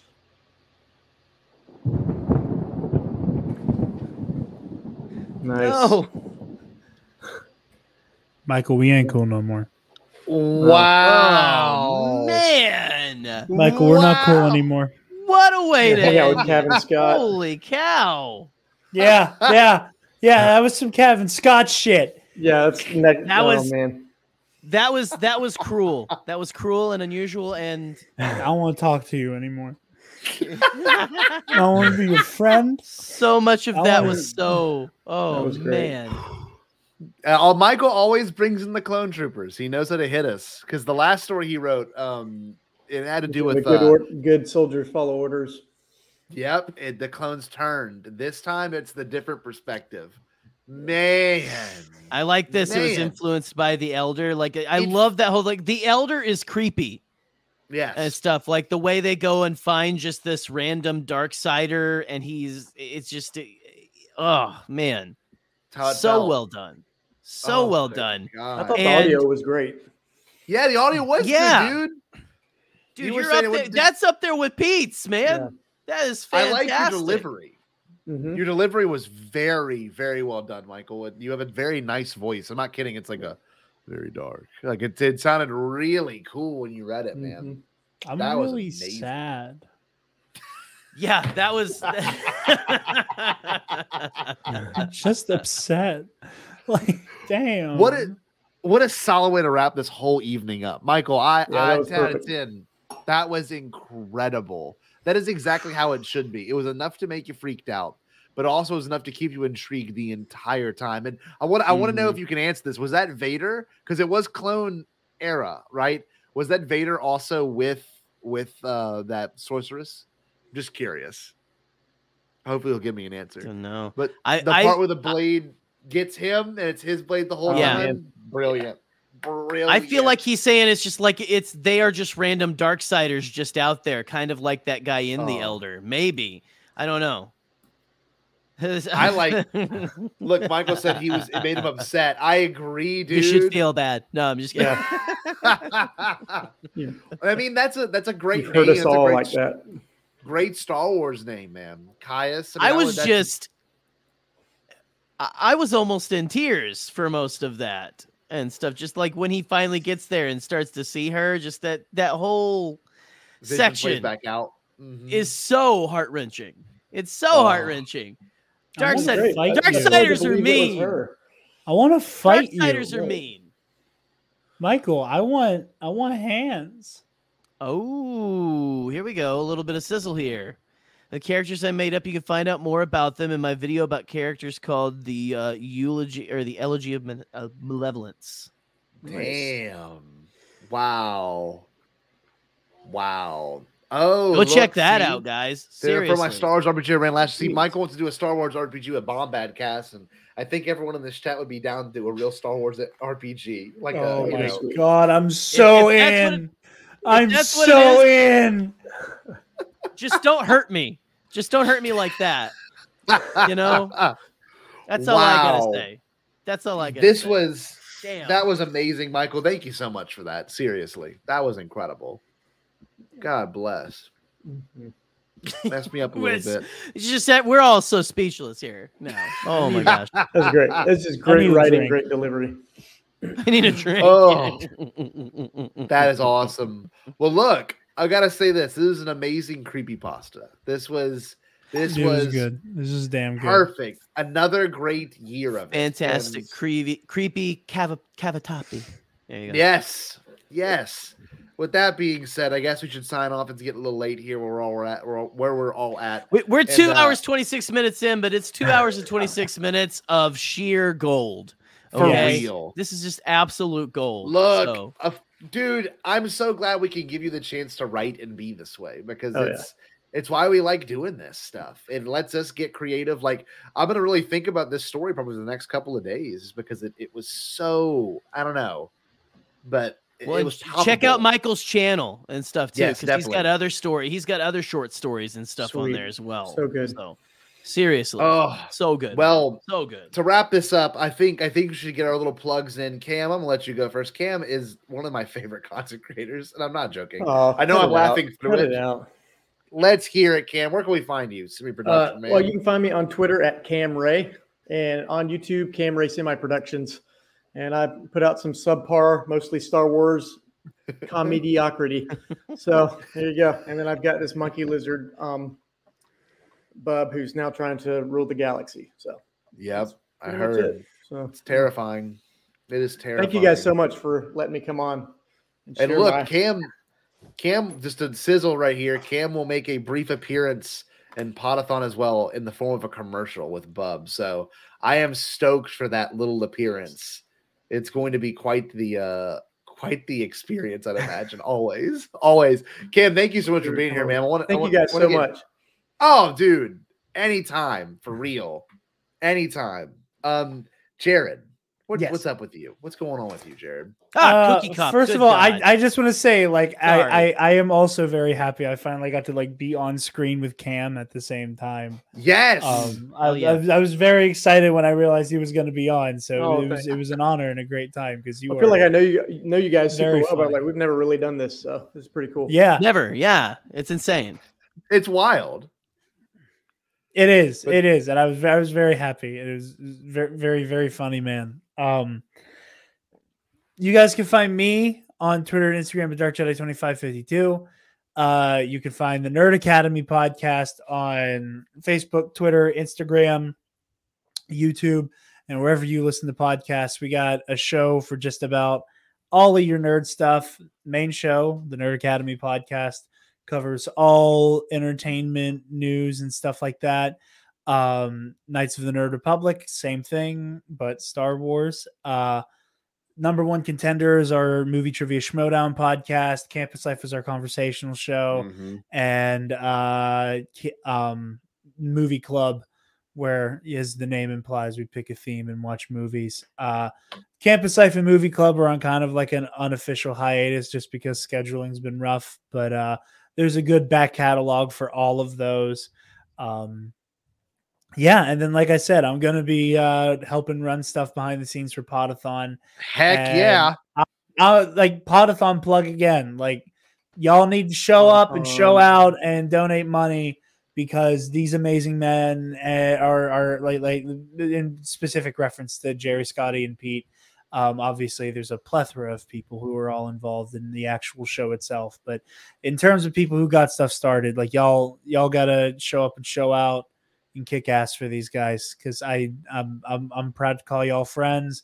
I'm proud to be running Same the here. boards back on my side. I'm so excited for next weekend. And yeah. Also, SundaysBloodyMaryMix.com. Use code TNAP. That's awesome. No way. I'm hawking That's Bloody badass. Mary mix now. I'm hawking Bloody Mary mix I didn't now. know that. I'm gonna go buy some right now. I'm not even kidding. No Put some way. Dude, okay. I don't know if you're a spice guy. I know obviously like New Orleans, so like sure. I would assume Katie is Jerry. God damn. the Arrakis. Duncan, Idaho in the house. The spicy Caesar mix. Yeah, that's what they sent me as my like little like make sure you actually like the shit before you start slinging it. It is so good. Cool. It is like just like bartender by day. I like to do Bloody Marys as like I like to do them from scratch. Like I'm all like Worcestershire sauce and horseradish and Tabasco and everything. I do mine from scratch typically because I can control the flavor and the heat. And I was like, oh yeah, I'll try this mix. It's so good. And like the weird hint of Caesar you get with it. It is the best Bloody Mary I've ever had. It's really good. I am not kidding. Like you said, like I said, it was like earlier. It was like I swear to God, I'm not kissing ass. Like this is one of those like I took a sip and I looked down at my glass. I'm like, I can't believe they just kind of sent me this. This is for real. So yeah, Sunday's Bloody Mary. Sunday's Bloody Mary. Code TNAP. Sunday's Bloody Mary. Code TNAP, right? Yep. TNAP. It is. Go check it out. Like I didn't mean to turn this into a Sundays ad, but like goddamn that stuff is good. Like I'm gonna be out of a jar soon. That's okay. That's what I'm gonna be drinking through all of Podathon. So please, we're all. That's all that Podathon is gonna be is day drinking. That's an excuse to day drink the entire time. So it's fine. It'll be. I'll just break into shows occasionally, just in the bag. Just you guys go to fun. Kanye West at the VMAs or something. Like, yeah, let me tell you, Kanye that's the moment. best video of all time. That'll be my Kanye moment. Is I'm just gonna kick down the door to whatever Star Wars Explained is doing. Just be like, Molly, I'm gonna let you finish, but I gotta make a Bloody Mary on camera right now. Well, look, we got to wrap this baby up. We got. I'm sorry, I hijacked it again. No, I got my partner. As Jerry called her, chiming for me, and I want to say this. Pining. Right here, we've got Podathon, November 6th, 2021, 9 a.m. all day, 15-hour event. You'll see a bunch of cameos from people that you love in our space, but also on top of all that, you'll see all these fantastic shows. And to end the night, I want to show you this. It was a figure that was given to me by Andy Lemire from Holo Chronicles. It is a Yoda figure, and it is truly terrifying. I'm not joking when I say this. Its eyes have been like whited out or something. And look, even in the green screen, it looks demonic. It's in the green screen. I just realized that. Look at that. I was gonna say, it looks like, oh no, it's Ghost Rider Yoda. That is horrifying. That is perfect mood for Creepypasta. Well, look, all your sins I can see. I will stand. Yeah. Jerry, what should the wonderful people do? I think Cam should do it since it's his first time on Bombadcast. Honestly. Cam, the catchphrase. I'm sure you know it. I'll remind you if you don't. Stay Bombad, Cam. Can we hear you give us a good stay Bombad? Stay Bombad.